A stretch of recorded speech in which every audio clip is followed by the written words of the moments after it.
रात का समय था और हॉस्टल के कमरे में हल्का हल्का अंधेरा छाया हुआ था। कमरे में 4 दोस्त सोनल, रिया, करण और सुमित बैठे थे। ये चारों दिल्ली यूनिवर्सिटी के हॉस्टल में रह रहे थे और अक्सर रात को मजाक और मस्ती करते थे। लेकिन उस रात कुछ अलग करने का मन बना। सोनल ने अचानक एक आइडिया दिया, क्यों ना आत्माओं को बुलाने का एक मजेदार एक्सपेरिमेंट किया जाए। हालांकि सबको थोड़ी घबराहट हो रही थी, लेकिन जोश और मजे के मूड में सभी तैयार हो गए। रिया ने हंसते हुए कहा, क्या तुम लोग सच में आत्माओं पर यकीन करते हो? ये सब बेकार की बातें हैं। लेकिन करण ने उसे चिढ़ाते हुए कहा, अरे डरने की जरूरत नहीं, ये तो बस एक गेम है और अगर कुछ हुआ तो मजा ही आएगा। उनकी बातें सुनकर सभी थोड़ा नर्वस जरूर हुए, लेकिन सोनल ने सबको चुप कराते हुए बोला, अरे एक बार ट्राई करने में क्या हर्ज है।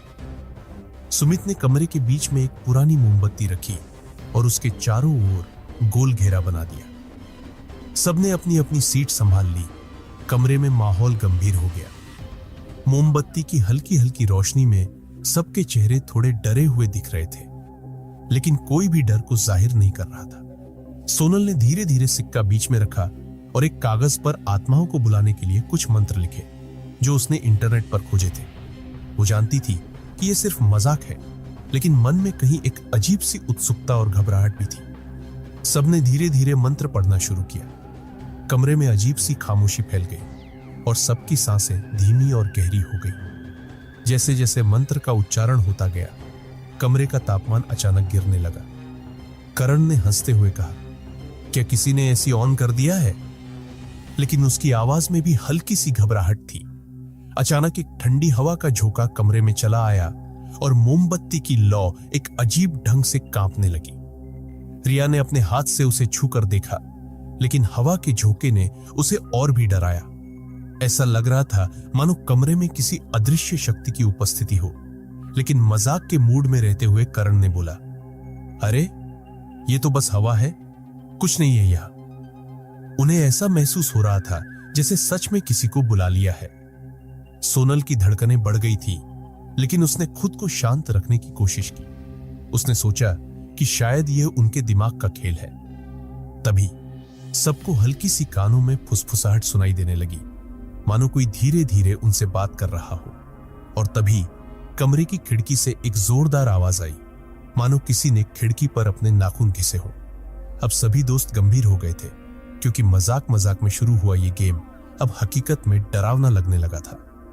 घड़ी ने ठीक 12 बजाए और कमरा अचानक एक अजीब सी खामोशी में डूब गया। चारों दोस्त सोनल, रिया, करण और सुमित मोमबत्ती की मंद रोशनी में घिरे बैठे थे। मोमबत्ती का हल्का सा प्रकाश उनकी डरी हुई आंखों में झलक रहा था, लेकिन फिर भी कोई अपने डर को जाहिर नहीं कर रहा था। कमरे के बाहर की हल्की हल्की हवा की आवाज अब किसी बड़े तूफान का आभास दे रही थी।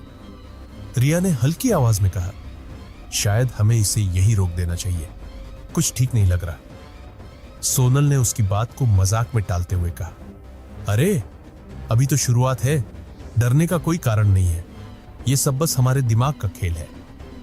लेकिन मन ही मन सोनल भी थोड़ी घबराई हुई थी। कमरे का तापमान तेजी से गिरने लगा था, जिससे सबके हाथ पैर सुन्न होने लगे थे। करण, जो हमेशा सबसे निडर बनता था, अब थोड़ी बेचैनी महसूस कर रहा था। उसने बात को हल्का करने के लिए कहा, शायद ये पुरानी बिल्डिंग में हवा का असर है, डरने की कोई बात नहीं है।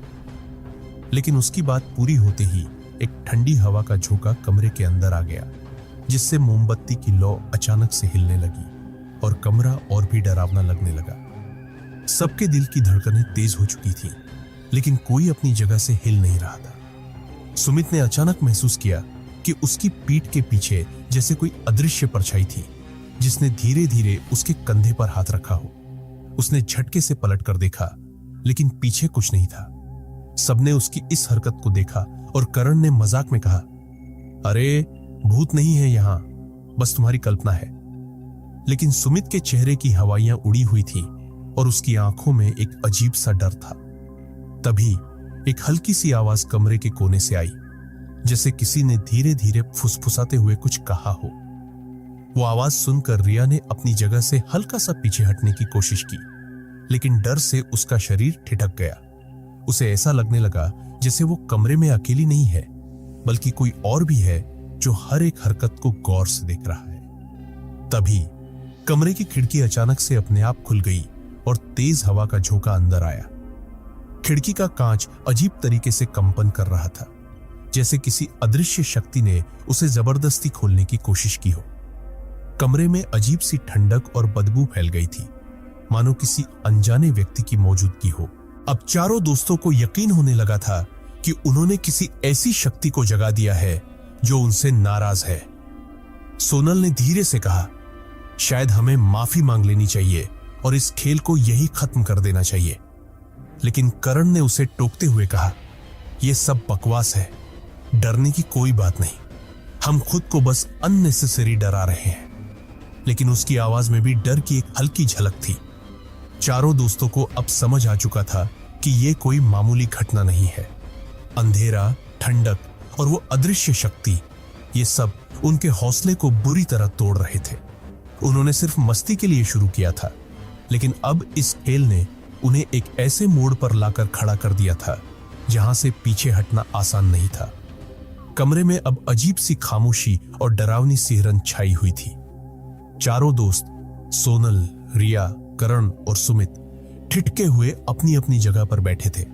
उनकी सांसें तेज हो चुकी थीं और दिल की धड़कनें बढ़ती जा रही थी। मोमबत्ती की हल्की हल्की कांपती लौ जैसे कमरे की दीवारों पर नाच रही थी, जो उनके डर को और भी बढ़ा रही थी। सबकी नजरें उस लौ पर टिकी थीं और उनके मन में एक ही सवाल था, क्या वाकई कोई अदृश्य शक्ति उनके आसपास है? सोनल ने धीरे से अपनी आंखें खोली और कमरे का जायजा लेने लगी। उसकी नजर एक कोने में जाकर ठहर गई, जहां उसे एक हल्की सी परछाई नजर आई। परछाई का आकार धीरे धीरे इंसानी रूप लेने लगा और वो धीरे धीरे सोनल की ओर बढ़ने लगी। उसे लगा कि शायद ये उसकी कल्पना है, लेकिन अगले ही पल उसने देखा कि वो परछाई वाकई मौजूद थी। उसके शरीर में ठंडक की एक लहर दौड़ गई और उसके होठों से एक हल्की चीख निकल गई। रिया ने सोनल की आंखों में डर देखा और घबराते हुए पूछा, सोनल, क्या हुआ? तुम इतनी डरी हुई क्यों लग रही हो? सोनल ने कांपते हुए कहा, तुम लोग नहीं देख रहे? वो परछाई, वहां कोने में कोई खड़ा है। रिया और बाकी दोस्तों ने उसकी बात को पहले तो मजाक में लिया, लेकिन जैसे ही सबने उस कोने की ओर देखा, उनके चेहरे का रंग उड़ गया। परछाई अब धीरे धीरे और भी स्पष्ट होने लगी थी। ऐसा लग रहा था जैसे कोई अदृश्य शक्ति उस परछाई को अपने साथ खींच रही है। रिया ने तुरंत अपनी आंखें बंद कर ली और किसी मंत्र का उच्चारण करने लगी, मानो वो शक्ति को दूर भगाने की कोशिश कर रही हो। करण ने घबराहट में कहा, यह सब शायद हमारे दिमाग का खेल है, कोई भूत वूत नहीं होते। लेकिन उसके स्वर में खुद असमंजस और डर साफ झलक रहा था। सुमित ने अपने हाथ से खिड़की की ओर इशारा किया और कहा, क्या तुम्हें भी खिड़की के पास से किसी के कदमों की आवाज आ रही है? कमरे में सबके बीच एक अजीब सा सन्नाटा छा गया। तभी एक अजीब सी फुसफुसाहट ने कमरे की खामोशी को तोड़ दिया। वो आवाज इतनी धीमी और डरावनी थी कि सबके रोंगटे खड़े हो गए। ऐसा लग रहा था जैसे कोई उनके बहुत करीब आकर कुछ कहने की कोशिश कर रहा हो। अब चारों दोस्तों का साहस पूरी तरह जवाब दे चुका था। सोनल ने घबराते हुए कहा, हमें माफी मांग लेनी चाहिए, शायद हमने आत्माओं से खेलकर कोई गलती की है। लेकिन करण ने उसकी बात काटते हुए कहा, यह सब बकवास है, हम बस खुद को डरा रहे हैं। पर उसकी आवाज में भी डर साफ था और वो खुद को संभालने की कोशिश कर रहा था। अचानक खिड़की पर किसी ने जोर से नाखून घिसने की आवाज निकाली। वो आवाज इतनी डरावनी थी कि सबकी चीख निकल गई। ऐसा लगा जैसे किसी ने खिड़की पर अपने लंबे लंबे नाखूनों से जोरदार खरोंचे मारना शुरू कर दिया हो। सोनल की हिम्मत जवाब दे चुकी थी और उसने तुरंत अपने दोस्तों से कहा, हमें यहां से भाग जाना चाहिए, ये कोई खेल नहीं है। उन सभी को लगने लगा था कि इस कमरे में उनकी उपस्थिति एक गलती थी। वो सिर्फ मस्ती के लिए यहां बैठे थे, लेकिन अब हर किसी के मन में एक ही सवाल था, क्या वो सही सलामत यहां से निकल पाएंगे? कमरे में अब डर का माहौल पूरी तरह हावी हो चुका था। चारों दोस्त सोनल, रिया, करण और सुमित घबराए हुए अपनी अपनी जगह पर बैठे थे, पर उनकी नजरें अब बार बार कमरे के चारों ओर घूमने लगी थी। उन्हें ऐसा महसूस हो रहा था कि जैसे कोई अदृश्य शक्ति लगातार उन्हें घूर रही हो। हर आवाज, हर हलचल उन्हें डर और बेचैनी से भर दे रही थी। मोमबत्ती की कांपती लौ भी अब बुझने के कगार पर थी और उसकी हल्की हल्की रोशनी में हर चीज और भी रहस्यमयी लगने लगी थी। तभी कमरे में हल्की हल्की फुसफुसाहटें फिर से सुनाई देने लगी, जो किसी अनजानी भाषा में थी। ऐसा लग रहा था कि कोई अदृश्य शक्ति उनसे बात करने की कोशिश कर रही हो। सोनल ने अपने हाथों को कसकर पकड़ लिया और घबराते हुए कहा, हमें सच में कुछ गड़बड़ हो रही है। हमें माफी मांगनी चाहिए और ये खेल बंद कर देना चाहिए। उसकी आवाज में घबराहट और बेबसी साफ झलक रही थी और रिया ने भी सिर हिलाकर उसकी बात का समर्थन किया। लेकिन करण, जो अब तक खुद को बहादुर दिखाने की कोशिश कर रहा था, उसने कहा, क्या तुम सब पागल हो गए हो? भूत प्रेत जैसी कोई चीज नहीं होती, यह सब हमारी कल्पना है। पर उसके चेहरे की बेचैनी और कांपती हुई आवाज उसके शब्दों को झूठा साबित कर रही थी। उसकी नजरें बार बार कमरे के कोनों की ओर जा रही थी, मानो किसी छिपी हुई चीज की तलाश कर रही हो। सुमित, जो सबसे शांत और गंभीर रहता था, अब पूरी तरह डर के काबू में आ चुका था। उसने एक अजीब सी बात नोटिस की। उसकी कलाई पर अचानक लाल निशान उभर आए थे, जैसे किसी ने उसे जोर से पकड़ रखा हो। उसने घबराते हुए अपनी कलाई सबको दिखाई और कहा, मुझे नहीं पता ये कैसे हुआ, लेकिन ये बिल्कुल सही नहीं है। हमें यहां से जाना चाहिए। उसकी ये बात सुनते ही बाकी दोस्तों की हालत और खराब हो गई। उन्हें लगने लगा कि इस कमरे में उनका ठहरना अब सुरक्षित नहीं है। तभी कमरे की दीवार पर एक साया अचानक दिखाई दिया, जो किसी इंसानी आकार का था।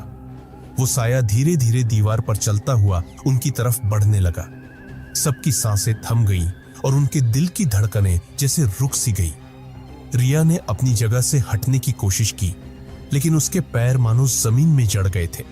उसने अपने हाथों से अपना चेहरा ढक लिया और जोर से चिल्लाई, हमें जाने दो, प्लीज हमें जाने दो। सोनल ने भी डर के मारे माफी मांगना शुरू कर दिया। अगर हमने कोई गलती की है तो माफ कर दो, हमसे गलती हो गई, हम ये खेल नहीं खेलना चाहते। उसकी आवाज में पस्त और हताशा का मेल साफ सुनाई दे रहा था। कमरे में एक अजीब सा सन्नाटा फिर से छा गया, जैसे किसी ने उनकी प्रार्थना सुन ली हो। लेकिन तभी एक जोरदार धमाका हुआ। खिड़की का शीशा टूट गया और बाहर से तेज हवा का झोंका कमरे में घुस गया। मोमबत्ती की लौ बुझ गई और अब कमरे में सिर्फ अंधेरा और खौफ का साम्राज्य था। चारों दोस्त पूरी तरह से डर के मारे हिल चुके थे। ऐसा लग रहा था जैसे इस कमरे से निकलने का कोई रास्ता नहीं बचा हो। अब उनके पास सिर्फ एक ही विकल्प बचा था, जितनी जल्दी हो सके वहां से भाग जाना। कमरे में घना अंधेरा और गहरी सर्दी छा गई थी। खिड़की का शीशा टूट चुका था और हवा का एक जोरदार झोंका कमरे में घुस चुका था, जिससे मोमबत्ती की लौ पूरी तरह से बुझ गई थी। चारों दोस्त सोनल, रिया, करण और सुमित पूरी तरह से आतंकित थे। उनके दिलों की धड़कनें इतनी तेज हो रही थी कि ऐसा लगता था जैसे उनके शरीर के बाहर भी सुनाई दे रही हो। कमरे में घने अंधेरे के बीच वे केवल एक दूसरे की सांसें सुन पा रहे थे। क्या हम सच में मरने वाले हैं? सुमित ने कांपते हुए कहा। उसकी आवाज में डर और घबराहट साफ तौर पर महसूस हो रही थी। क्या किसी को देख रहा है? क्या हमें किसी ने देखा? रिया ने खुद को एक कोने में सिकोड़ डच लिया और अपनी आंखें बंद कर ली, जैसे अगर वो नहीं देखेंगे तो कुछ भी नहीं होगा। सोनल ने धीरे धीरे अपनी आवाज को उठाया। हमें कहीं से मदद लेनी चाहिए, किसी को बताना चाहिए कि हम यहां फंसे हुए हैं। लेकिन करण ने उसे बीच में टोकते हुए कहा, हम मदद के लिए किसी को नहीं भेज सकते सोनल। क्या तुमने अभी तक देखा नहीं? बाहर की दुनिया हमें नहीं बचा सकती। कुछ गलत है और ये हमारे बीच ही है। तभी अचानक से कमरे की दीवारों से एक अजीब सी खरोंच की आवाज आई, जैसे किसी ने अपनी नाखूनों से दीवार को खींचा हो। यह आवाज इतनी जोरदार थी कि सबकी रीढ़ में एक सिहरन दौड़ गई। रिया ने डरते हुए कहा, ये आवाज कहां से आ रही है? लेकिन कोई जवाब नहीं आया। सबके मन में डर का सामना कर पाना अब नामुमकिन सा लग रहा था। एक अजीब सी दहशत उनके अंदर समा चुकी थी। और तभी वो आवाजें और भी तेज हो गई। इस बार कमरे में किसी की हल्की सी परछाई चलती हुई दिखाई दी, मानो कोई उनके पास आ रहा हो। यह छाया किसी इंसान की नहीं थी, ये कुछ और थी, कुछ खौफनाक और डरावना। सोनल ने सहमते हुए पूछा कि कोई है वहां, लेकिन कोई जवाब नहीं आया। रिया ने जैसे ही पलट कर देखा, उसे सामने किसी की अजीब सी आंखों की झलक दिखाई दी।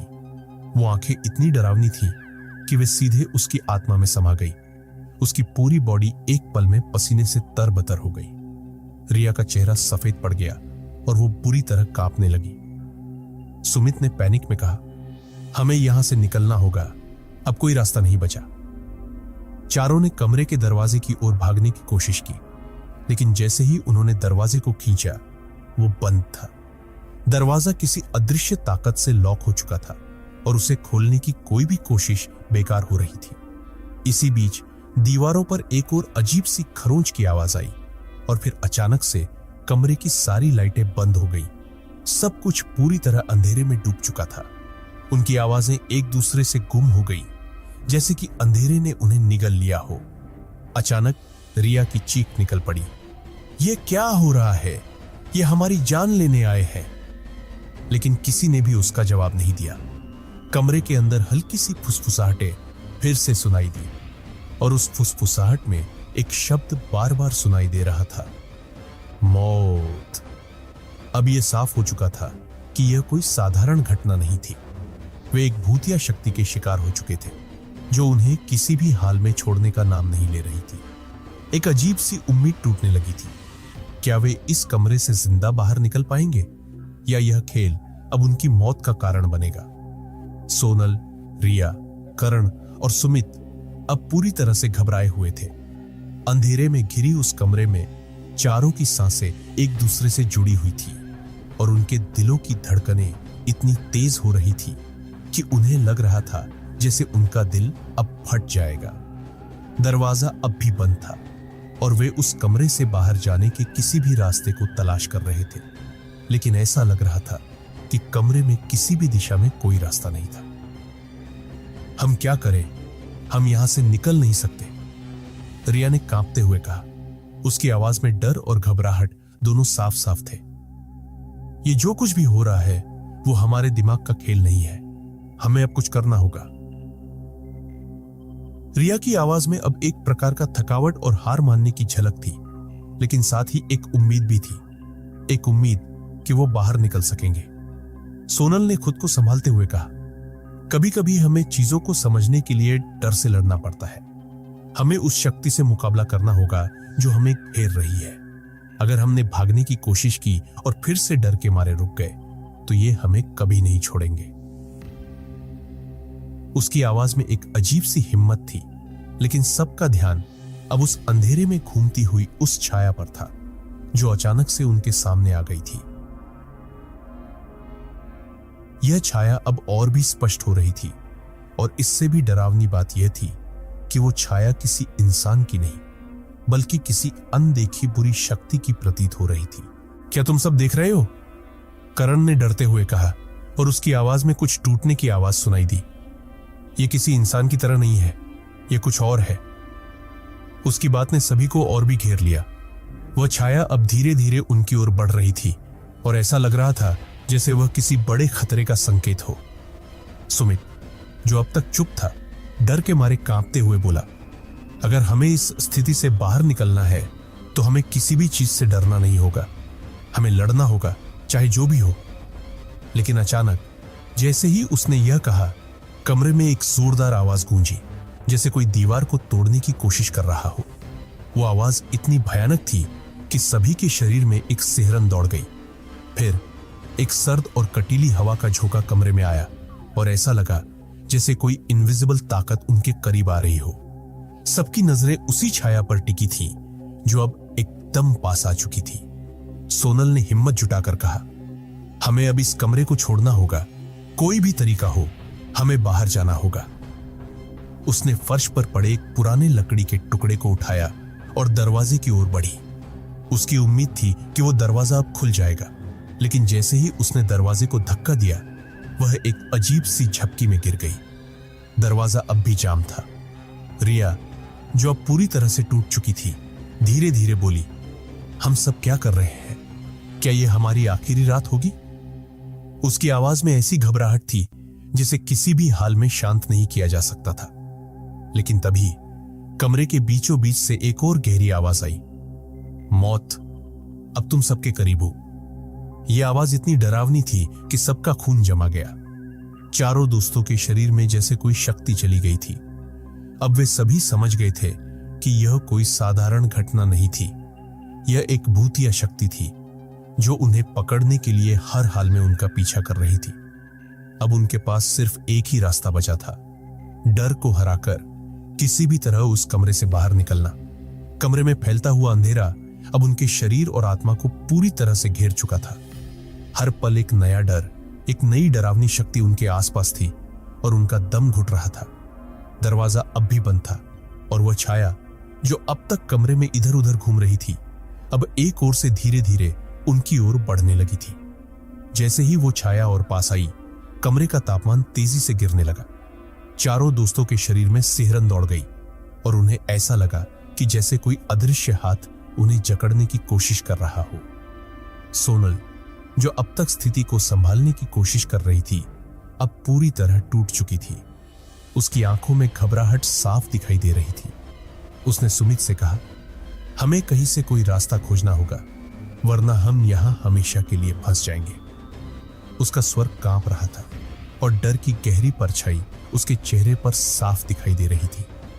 रिया और करण दोनों पूरी तरह से स्तब्ध थे, जैसे कोई सोचने की शक्ति उनके शरीर से बाहर निकल गई हो। हम अब क्या करें? रिया ने किसी तरह कहा। उसकी आवाज में कुछ टूटने जैसा था। क्या कोई हमें यहां से निकालने आएगा या हमें यहां मरने के लिए छोड़ दिया जाएगा? उसकी सवालों ने बाकी सभी के अंदर और भी डर भर दिया था। हर शोर, हर हलचल उनके अंदर एक और डर पैदा कर रही थी। तभी अचानक से कमरे की चारों दीवारों से एक अजीब सी आवाज आई, मानो कोई दीवारों को अपनी नाखूनों से खरोंच रहा हो। यह आवाज इतनी तेज थी कि पूरे कमरे की हवा जैसे रुक सी गई थी। सबके कानों में वह खरोंच की आवाज घुसी और सबके शरीर में एक झंझावात सा दौड़ गया। उस आवाज के साथ कमरे में एक खौफनाक चीख सुनाई दी, जैसे कोई शिकार का अंतिम चीख हो। क्या यह हमारी मौत की घोषणा है? करण ने बुरी तरह से कांपते हुए पूछा और उसकी आंखों में बेबसी और डर साफ दिखाई दे रहा था। सोनल ने फिर से हिम्मत जुटाने की कोशिश की। हमें एक आखिरी बार कोशिश करनी होगी। अगर हम अब डर के मारे रुक गए तो हम कभी बाहर नहीं जा सकेंगे। हमें पूरी ताकत से लड़ना होगा। उसकी आवाज में अब एक नई उम्मीद और दृढ़ता थी। तभी सुमित ने अचानक ध्यान दिया कि कमरे के कोने में एक पुरानी संदूक सी चीज पड़ी हुई थी। यह किसी तरह का प्राचीन फर्नीचर लग रहा था। सुमित ने कांपते हुए कहा, क्या तुम सब देख रहे हो? वो संदूक, क्या अगर उसमें कुछ हो तो? सोनल ने एक झटके से उसे देखा और उसकी आंखों में जैसे एक चमक आ गई। शायद उस संदूक में हमें कुछ मिल सकता है जो हमें बाहर निकलने का रास्ता दिखा सके। चारों ने मिलकर उस संदूक की ओर कदम बढ़ाए, लेकिन जैसे ही सोनल ने संदूक का ढक्कन खोला, एक सर्द हवा का झोंका कमरे में घुसा और अचानक से एक खौफनाक हंसी सुनाई दी। वह हंसी इतनी गहरी और कटीली थी कि सबके दिलों की धड़कनें रुक गईं। अंदर का दृश्य और भी भयावह था। संदूक में कुछ पुरानी किताबें और एक मफलर पड़ा था जो किसी के शव के जैसे दिख रहे थे। क्या ये किसी की आत्मा है?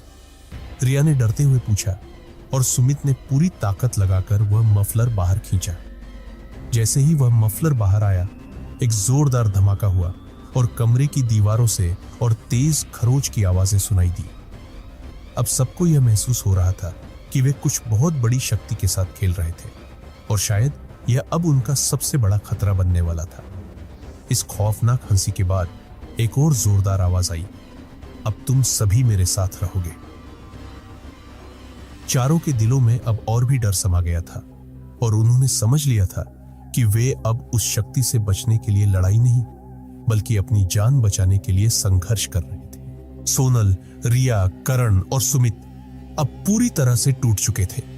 उनके चेहरे पसीने से सने थे और आंखों में वह डर था जो सिर्फ मौत के सामने खड़े व्यक्ति में ही दिखाई देता है। कमरे में फैलती हुई सर्दी, दीवारों से आती हुई खरोंच की आवाज और अब तक के अनुभव ने उनकी उम्मीद को पूरी तरह से तोड़ दिया था। वे जानते थे कि अब कुछ भी सामान्य नहीं था। यह सब कुछ उस छाया के कारण हो रहा था जो हर पल उन्हें अपने घेरे में महसूस करा रही थी। संदूक से बाहर निकलने वाली उस सर्द हवा ने जैसे उनके अंदर किसी घातक शक्ति को जगा दिया था। वह हंसी जो कमरे में गूंज रही थी अब भी उनकी खोपड़ी में गूंज रही थी। अब तुम मेरे साथ रहोगे, वह शब्द बार बार उनके कानों में गूंज रहे थे। यह आवाज अब उनका पीछा नहीं छोड़ रही थी। जैसे ही सोनल ने वो मफलर बाहर खींचा, एक अजीब सी सिहरन उनके शरीर में दौड़ गई। कमरे का माहौल और भी घना हो गया था और हर कोई यह महसूस कर रहा था कि कमरे की दीवारें उन्हें और घेर रही थी। क्या किया हमने? रिया ने कांपते हुए कहा। उसकी आवाज में घबराहट और शोक की मिलीजुली भावना थी। अब हम बाहर कैसे निकलेंगे?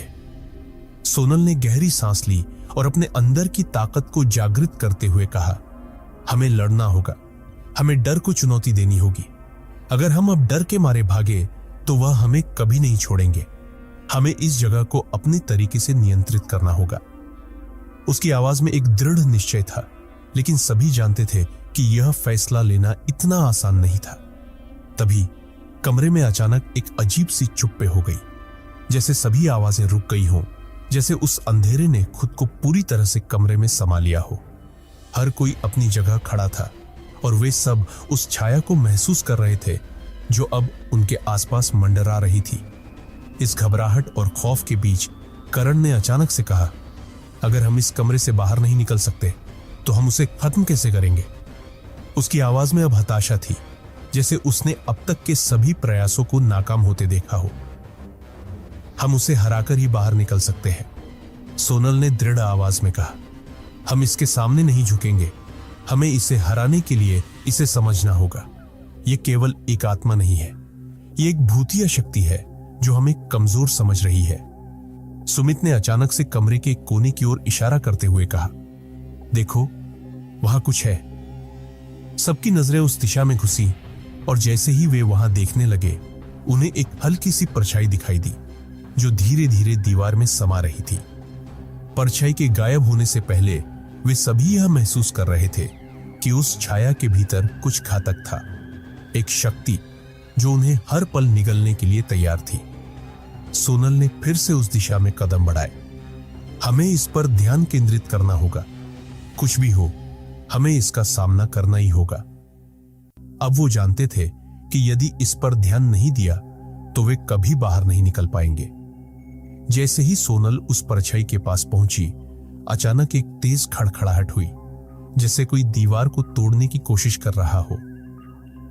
क्या यह छाया हमें अंदर खींचने की कोशिश कर रही है? रिया ने सहमते हुए पूछा। उसकी आवाज में अब पूरी तरह से डर था और वह कुछ और बोलने की हिम्मत नहीं कर पा रही थी। अगर हम इस छाया से लड़ने में असफल हो गए तो हम कभी इस जगह से बाहर नहीं निकल पाएंगे। यह हमारी आत्माओं को अपने कब्जे में ले लेगी। सोनल ने एक गहरी सांस ली और खुद को शांत किया। हमें उस शक्ति से जूझना होगा जो इसे नियंत्रित कर रही है। उन्हें अब यह समझ में आ चुका था कि यह छाया केवल एक आत्मा नहीं थी, यह एक अदृश्य ताकत थी जो उनके डर का शिकार करने के लिए तैयार थी, और अगर उन्होंने इसका सामना न किया तो यह उन्हें कभी भी नहीं छोड़ेगी। चारों दोस्तों की हालत अब बेहद खस्ता हो चुकी थी। दरवाजे की खटखट, दीवारों से आती खरोंच की आवाज और अब छाया का लगातार उनका पीछा करना, सभी ने उन्हें उस खौफनाक सच्चाई का सामना करने पर मजबूर कर दिया था। उनके शरीर की ताकत जैसे धीरे धीरे खत्म हो रही थी और अंदर का डर हर पल उन्हें कमजोर करता जा रहा था। लेकिन सोनल ने अपनी आंतरिक शक्ति को जागृत किया और अपने दोस्तों से कहा, हमें डर को खत्म करना होगा, नहीं तो यह हमें जिंदा खा जाएगा। तभी अचानक से कमरे की हवा का रुख बदलने लगा, जैसे कुछ खौफनाक शक्ति धीरे धीरे अपना आकार ले रही हो। चारों दोस्तों की सांसें तेज हो गई और उनके अंदर से यह ख्याल आ रहा था कि वे अब किसी ऐसी शक्ति के सामने खड़े हैं जो इंसानियत से परे है। कमरे का माहौल अब और घना हो गया था, जैसे अंधेरे ने पूरी तरह से इस जगह पर कब्जा कर लिया हो। सोनल ने अपना ध्यान केंद्रित करते हुए कहा, हमें उस छाया से न केवल डरने की जरूरत है, बल्कि इसे खत्म करने का तरीका भी ढूंढना होगा। उसकी आंखों में अब एक ऐसी चमक थी जैसे वह किसी गहरे रहस्य को समझने के करीब आ रही हो। रिया और करण दोनों ने उसकी बात मानी और चुपचाप उसकी दिशा में देखने लगे। सुमित ने धीरे से कहा, यह सब सिर्फ एक बुरा सपना तो नहीं है? क्योंकि अगर यह सच है तो हम कहां जाएंगे? सोनल ने उसे नजरें गड़ाते हुए कहा, यह सपना नहीं है सुमित, यह हमारी हकीकत है और हमें इससे लड़ना होगा। वह अब कमरे के एक कोने की ओर बढ़ी, जहां उस छाया का एहसास और मजबूत हो रहा था। उसकी नजरें उस ओर थीं और उसके हाथ में वह पुराना मफलर था जिसे उन्होंने पहले संदूक से बाहर निकाला था। वह जानते थे कि यह मफलर किसी घातक चीज से जुड़ा हुआ था और तभी सोनल ने महसूस किया कि इस मफलर में कुछ गहरी ऊर्जा है, एक ऊर्जा जो उस छाया से जुड़ी हुई थी। यह मफलर सिर्फ एक सामान्य वस्तु नहीं है, सोनल ने कहा, यह उस आत्मा की शक्तियों को कैद करने की एक कुंजी हो सकती है। उसकी बात में अब एक नई उम्मीद थी, लेकिन साथ ही यह भी कि उन्होंने जो कदम उठाया वह उनका अंतिम कदम हो सकता था। सोनल ने मफलर को उठाते हुए कहा, हमें इस शक्ति से जूझने के लिए इसे नियंत्रित करना होगा। अगर हम इसे सही तरीके से इस्तेमाल करते हैं तो यह हमें बाहर निकलने का रास्ता दिखा सकता है। उसने मफलर को पूरी ताकत से कमरे के बीचों बीच लहराया। जैसे ही मफलर हिला, कमरे की हवा में एक और परिवर्तन आया और अचानक से वह छाया धीरे धीरे उनके सामने आ गई। तुम मुझे पकड़ नहीं सकते, वह छाया गहरी आवाज में बोली और कमरे का तापमान और भी गिरने लगा। कमरे के कोने कोने में एक ठंडक फैलने लगी, जैसे बर्फ की एक परत हर जगह जम रही हो। उस समय हर किसी को यह महसूस हो रहा था कि वे किसी खौफनाक और अप्राकृतिक ताकत के सामने खड़े हैं जो उन्हें कभी नहीं छोड़ेगी। सोनल ने मफलर को और कड़ा किया और कहा, तुम्हारी शक्ति हमें काबू में नहीं कर सकती, अब हम तुम्हारा सामना करेंगे। उसकी आवाज में अब पहले से ज्यादा विश्वास था। उसने जैसे ही मफलर को और कसकर लहराया, कमरे के भीतर एक गहरी दहाड़ गूंजी और अंधेरा और घना हो गया। अब तुम इसे महसूस कर रहे हो? सोनल ने कहा, यह सब अब खत्म होगा।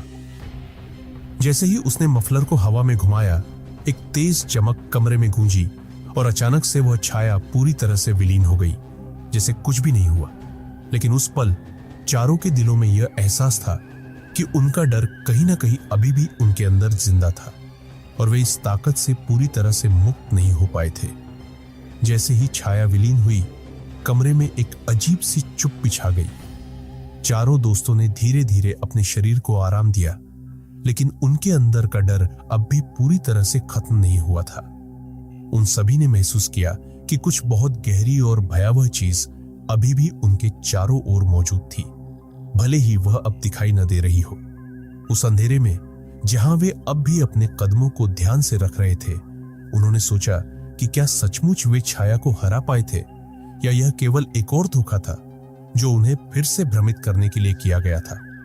सोनल, जो अब तक पूरी तरह से ठान चुकी थी कि उसे इस बुराई का सामना करना है, उसने गहरी सांस ली और कहा, हमने आज जो किया वह कोई साधारण बात नहीं है। यह छाया हमारे डर को खिलाती थी, हमारी कमजोरियों का फायदा उठाती थी, लेकिन हमें यह समझना होगा कि यह हमारे अंदर की शक्ति से हार गई है। उसकी आवाज में अब एक संतुलित और ठहरी हुई स्थिति थी, लेकिन वह भी जानती थी कि उनकी लड़ाई खत्म नहीं हुई थी। रिया ने कांपते हुए पूछा, तो क्या अब हम सुरक्षित हैं? क्या हमने इसे हमेशा के लिए हरा दिया? उसकी आवाज में एक अंतर्निहित घबराहट थी, जैसे वह अब भी डर रही हो कि कहीं वह सब कुछ फिर से पलट न जाए। हम पूरी तरह से सुरक्षित नहीं हैं, सोनल ने कहा। यह सब अभी भी हमारे आसपास हो सकता है। यह छाया कोई साधारण आत्मा नहीं थी, यह एक शापित ताकत थी जिसे हमारे डर से शक्ति मिलती थी, और कभी कभी ऐसी शक्तियां उस डर का पीछा करती रहती है जो उन्हें छोड़ने के लिए तैयार नहीं होता। सुमित ने घबराते हुए कहा, तो हमें क्या करना होगा? क्या हम फिर से इस भूतिया ताकत का सामना करने के लिए तैयार हैं? सोनल ने उसे शांत करते हुए कहा, नहीं, हमें डरने की जरूरत नहीं है। हम अब जानते हैं कि क्या करना है। हम अगर इस डर को सही तरीके से समझते हैं तो यह हमारी शक्ति बन सकता है। उसकी बातों में अब पूरी तरह से दृढ़ता थी। वह जानती थी कि अब उनके पास वह ताकत है जो उन्हें इस भूतिया शक्ति से लड़ने में मदद करेगी। तभी अचानक कमरे की लाइट्स झपकने लगी। चारों ने एक दूसरे को देखा और उनकी आंखों में वही डर फिर से उभर आया। लेकिन इस बार वे डर नहीं रहे थे, बल्कि उनका ध्यान पूरी तरह से उस शक्ति पर केंद्रित हो गया था जो उनके सामने आ सकती थी। एक अजीब सी खामोशी कमरे में फैल गई थी और हर कोई यह महसूस कर रहा था कि कुछ बहुत महत्वपूर्ण होने वाला था। तभी कमरे में एक और हलचल हुई। दीवारों से एक गहरी आवाज सुनाई दी, जैसे कोई अजीब और भयानक ताकत उन्हें पुकार रही हो। तुम मुझे नहीं हरा सकते, एक जोरदार आवाज गूंजने लगी और वह सर्द हवा वापस लौट आई। यह वही आवाज थी जो पहले कमरे में गूंज रही थी और अब वह एक तरह की चेतावनी बनकर उनके सामने आ रही थी। क्या यह हमारा आखिरी मौका है? सोनल ने अपनी आवाज में पूरी ताकत डालते हुए कहा। क्या हम इसे हमेशा के लिए रोकने में सक्षम होंगे? हमने लड़ाई शुरू की है और अब हमें इसे खत्म करना होगा, उसने अपने दोस्तों से कहा। अब उन्हें यह समझ में आ गया था कि अगर वे अब यह डर नहीं जीत पाते तो यह कभी उन्हें नहीं छोड़ेगा। चारों ने एक दूसरे को देखा और उनकी आंखों में एक नई उम्मीद और शक्ति की झलक थी। वे डर से बाहर आ चुके थे और अब उनका सामना उस अदृश्य शक्ति से था जिसे वे एक बार फिर खत्म करने के लिए तैयार थे। हम इस बार जीतेंगे, सोनल ने कहा और उनकी आवाज में एक नई ऊर्जा और संघर्ष का संकेत था। हमारे डर को खत्म करके ही हम इस जगह से बाहर जा सकते हैं। तभी कमरे की हवा में एक हलचल हुई और एक तेज झंकार के साथ वह छाया फिर से सामने आई। लेकिन इस बार चारों दोस्तों के अंदर वह डर नहीं था। अब वे जानते थे कि इस बार वे केवल बचने के लिए नहीं, बल्कि इस भूतिया ताकत को हमेशा के लिए समाप्त करने के लिए खड़े थे। चारों दोस्तों के अंदर एक अद्वितीय संकल्प था। सोनल, रिया, करण और सुमित अब डर को पूरी तरह से नकार चुके थे। जैसे ही उस अंधेरे में घना साया फिर से प्रकट हुआ, वे जान चुके थे कि यह उनका आखिरी मौका था। कमरे की हवा अब और सर्द और भारी हो चुकी थी और हर दीवार से एक अजीब सी खरोंच की आवाज आ रही थी, जैसे कोई उन्हें अपने चंगुल में फंसा लेना चाहता हो। लेकिन अब इन सभी के चेहरों पर डर की जगह एक ठान लिया हुआ इरादा था। वे किसी भी कीमत पर उस छाया को खत्म करने का तय कर चुके थे। आगे बढ़ो, हम अभी भी जीते हैं, सोनल ने कहा और चारों ने एकजुट होकर कमरे से बाहर कदम रखा। इस बार उनके दिलों में कोई डर नहीं था। जब चारों दोस्तों ने उस खौफनाक शक्ति को हराया तो कमरे में शांति छा गई थी, लेकिन उनके अंदर एक नई तरह का घबराहट महसूस हो रही थी। वे जानते थे कि जो कुछ भी हुआ वह केवल उनके साहस और एकजुटता की वजह से हुआ था। हालांकि वे सभी इस सच्चाई से भी अवगत थे कि उस भूतिया ताकत को हराने के बाद भी कुछ न कुछ अवशेष अभी भी उनकी जिंदगी का हिस्सा हो सकता था। अब उनका सामना केवल अपने डर से नहीं था, बल्कि उस बुरे अनुभव से उबरने की चुनौती थी। कमरे में खड़े होकर सोनल ने गहरी सांस ली और कहा, यह हमें कभी न कभी फिर से परेशान कर सकता है, लेकिन हमें एक बात समझनी होगी, हम डर को हरा चुके हैं। उसकी आवाज में अब वो दृढ़ता थी जो इस यात्रा के बाद और भी मजबूत हो गई थी। रिया, करण और सुमित सब चुपचाप उसकी बात सुन रहे थे और वे महसूस कर रहे थे कि सोनल का कहना सही था। डर किसी भी रूप में हमेशा मौजूद रहेगा, लेकिन उन्होंने उस डर से बाहर निकलने का तरीका सीख लिया था। तुम सही कह रही हो सोनल, करण ने कहा। हमने अब जो किया वह बहुत बड़ा था। अब हमें अपने जीवन में आगे बढ़ने की जरूरत है। यह डर हमारी पूरी जिंदगी का हिस्सा नहीं हो सकता। सुमित ने सिर झुकाया और धीरे से कहा, लेकिन क्या यह सब सच में खत्म हो चुका है? क्या हम सुरक्षित हैं? उसकी आवाज में एक हल्की सी चिंता थी, लेकिन सोनल ने उसे शांत करते हुए कहा, हमने वह सब कुछ किया जो इस भूतिया ताकत को खत्म करने के लिए जरूरी था। हम अभी सुरक्षित हैं, लेकिन हमें कभी भी आत्मसंतुष्ट नहीं होना चाहिए। चारों दोस्तों ने उस कमरे से बाहर कदम रखा और जैसा कि वे हॉस्टल के बाहर जाने के लिए मुड़े, अचानक से उन्हें एहसास हुआ कि वे अभी भी उस रात की घटनाओं से पूरी तरह उबर नहीं पाए थे। वे बेशक सुरक्षित थे, लेकिन उनके दिलों में एक छुपी हुई शंका थी। क्या वह शक्ति अब पूरी तरह से खत्म हो गई थी या यह फिर से वापस आ सकती थी? हमने इसे जीत लिया है, लेकिन क्या हमें फिर कभी यहां लौटने की जरूरत पड़ेगी? रिया ने चिंता से पूछा। उसकी बात ने सभी को झकझोर दिया, लेकिन सोनल ने उसे आश्वासन देते हुए कहा, इस बार वह हमें फिर से नहीं पा सकेगी। हम तैयार हैं और हमारी ताकत अब पहले से कहीं ज्यादा है। जैसे जैसे वे हॉस्टल के बाहर चले, उन्हें यह महसूस होने लगा कि इस अनुभव ने उन्हें बहुत कुछ सिखाया था। डर के सामने खड़े होकर उन्होंने सिर्फ एक बुराई को हराया था, बल्कि अपनी असल ताकत को भी पहचान लिया था। वे अब किसी भी मुश्किल का सामना करने के लिए तैयार थे, क्योंकि उन्होंने यह साबित कर दिया था कि जब इंसान अपने डर से लड़ता है तो वह न केवल बाहरी ताकतों को बल्कि अपनी आंतरिक कमजोरियों को भी हराता है। अंत में सोनल ने अपने दोस्तों को देखा और कहा, हमने यह सब एक साथ किया। हम जितना डरते हैं उतना ही हम उसे हराने के लिए मजबूत होते हैं। आज हम नहीं डरेंगे और न ही कभी डरेंगे। उसकी बात में अब एक नया उत्साह था और चारों दोस्तों के चेहरे पर आत्मविश्वास और शांति का संकेत था। वे अब वह लोग नहीं थे जो कभी डर से भागते थे। वे उस डर को हरा चुके थे और अब वे जिंदगी को एक नए दृष्टिकोण से देख रहे थे। लेकिन जैसे ही वे हॉस्टल से बाहर निकले, उन्हें वह अजीब सा एहसास हुआ कि इस डर से लड़ाई सिर्फ एक शुरुआत थी।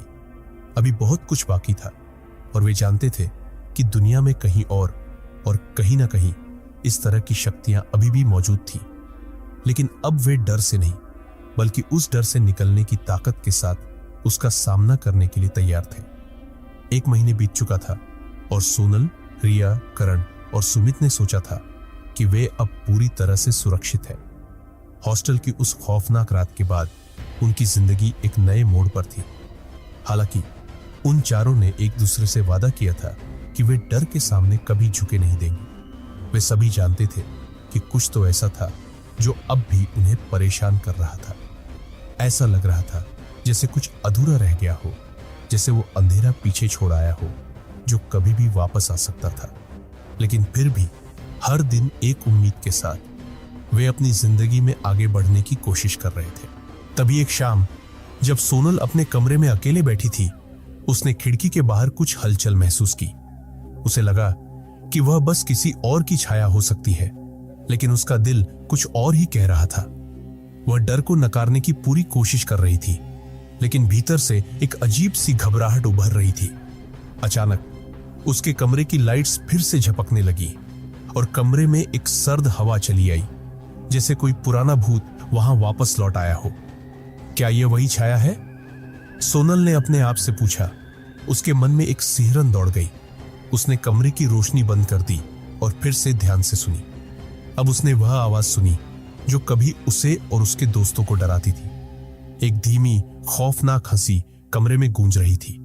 यह वही हंसी थी जिसे उसने पहले सुना था जब वे पहली बार उस छाया का सामना कर रहे थे। सोनल ने तुरंत अपने दोस्तों को कॉल किया। कुछ गलत है, मुझे लगता है कि वह वापस आ गया है। उसकी आवाज में डर और चिंता का मिलाजुला था। रिया, करण और सुमित सभी तुरंत उसके कमरे की ओर दौड़े। जब वे वहां पहुंचे तो वे भी उस सर्दी और अजीब खौफनाक माहौल को महसूस कर सकते थे। कमरे की दीवारों पर फिर से वह खरोंच की आवाजें सुनाई देने लगी और हवा में एक अदृश्य शक्ति की हलचल थी। हमने इसे खत्म कर दिया था, तो यह फिर से क्यों लौट रहा है? रिया ने घबराते हुए पूछा। उसके चेहरे पर वही डर था जो 1 महीने पहले उनके अंदर था, लेकिन सोनल ने उसे शांत करते हुए कहा, यह कभी खत्म नहीं हुआ था। यह केवल एक भ्रम था जो हमें सोचने पर मजबूर कर रहा था कि हमने जीत हासिल कर ली है। यह शक्ति अब हमसे बदला लेने आई है। अब उनका सामना उसी ताकत से था, लेकिन इस बार वे तैयार थे। अगर हम इसे फिर से हराना चाहते हैं तो हमें इसका पूरा कारण जानना होगा। क्यों और किस लिए यह हमारे पास लौटी है? सोनल ने कहा। सभी को अब यह समझ में आ चुका था कि वे केवल एक बार नहीं बल्कि कई बार इस शक्ति का सामना करने वाले थे। हमारा डर ही इसे ताकत देता है, करण ने कहा। हमें अपने डर को नकारना होगा, हमें एकजुट होकर इसे हराना होगा। सोनल ने सिर झुकाया और पूरी तरह से संकल्पित होकर कहा, इस बार हम इसे खत्म करेंगे, क्योंकि हम अब डर को नहीं बल्कि अपनी ताकत को पहचानते हैं। वह जानती थी कि वे इस बार हर हाल में उस छाया को नहीं छोड़ने देंगे, लेकिन यह भी सच्चाई थी कि इस बार उनका सामना कहीं ज्यादा खतरनाक और गहरी शक्ति से था, जो उनके भीतर के सबसे बड़े डर को जगाकर उन्हें अपनी ओर खींचने की कोशिश कर रही थी। क्या यह उनका आखिरी संघर्ष होगा, या फिर उनका सबसे बड़ा डर उन्हें पूरी तरह से घेर लेगा? यही सवाल था जिसका जवाब सिर्फ समय ही दे सकता था। जैसे ही चारों दोस्तों ने एक बार फिर उस खौफनाक शक्ति का सामना किया, कमरे का माहौल और भी तनावपूर्ण हो गया था। दीवारों से खरोंच की आवाजें तेज हो गई और कमरे में अजीब सी ठंडी हवा का संचार था। इस बार कुछ अलग था। पहले की तरह डर नहीं था, बल्कि अब वे यह समझ चुके थे कि इस शक्ति के पीछे कुछ गहरे रहस्य छिपे हुए हैं। क्या अगर यह हमारी नहीं बल्कि हमारे डर की शक्ति है? सोनल ने गहरे सोचते हुए कहा। उसकी बात सभी को झकझोर गई।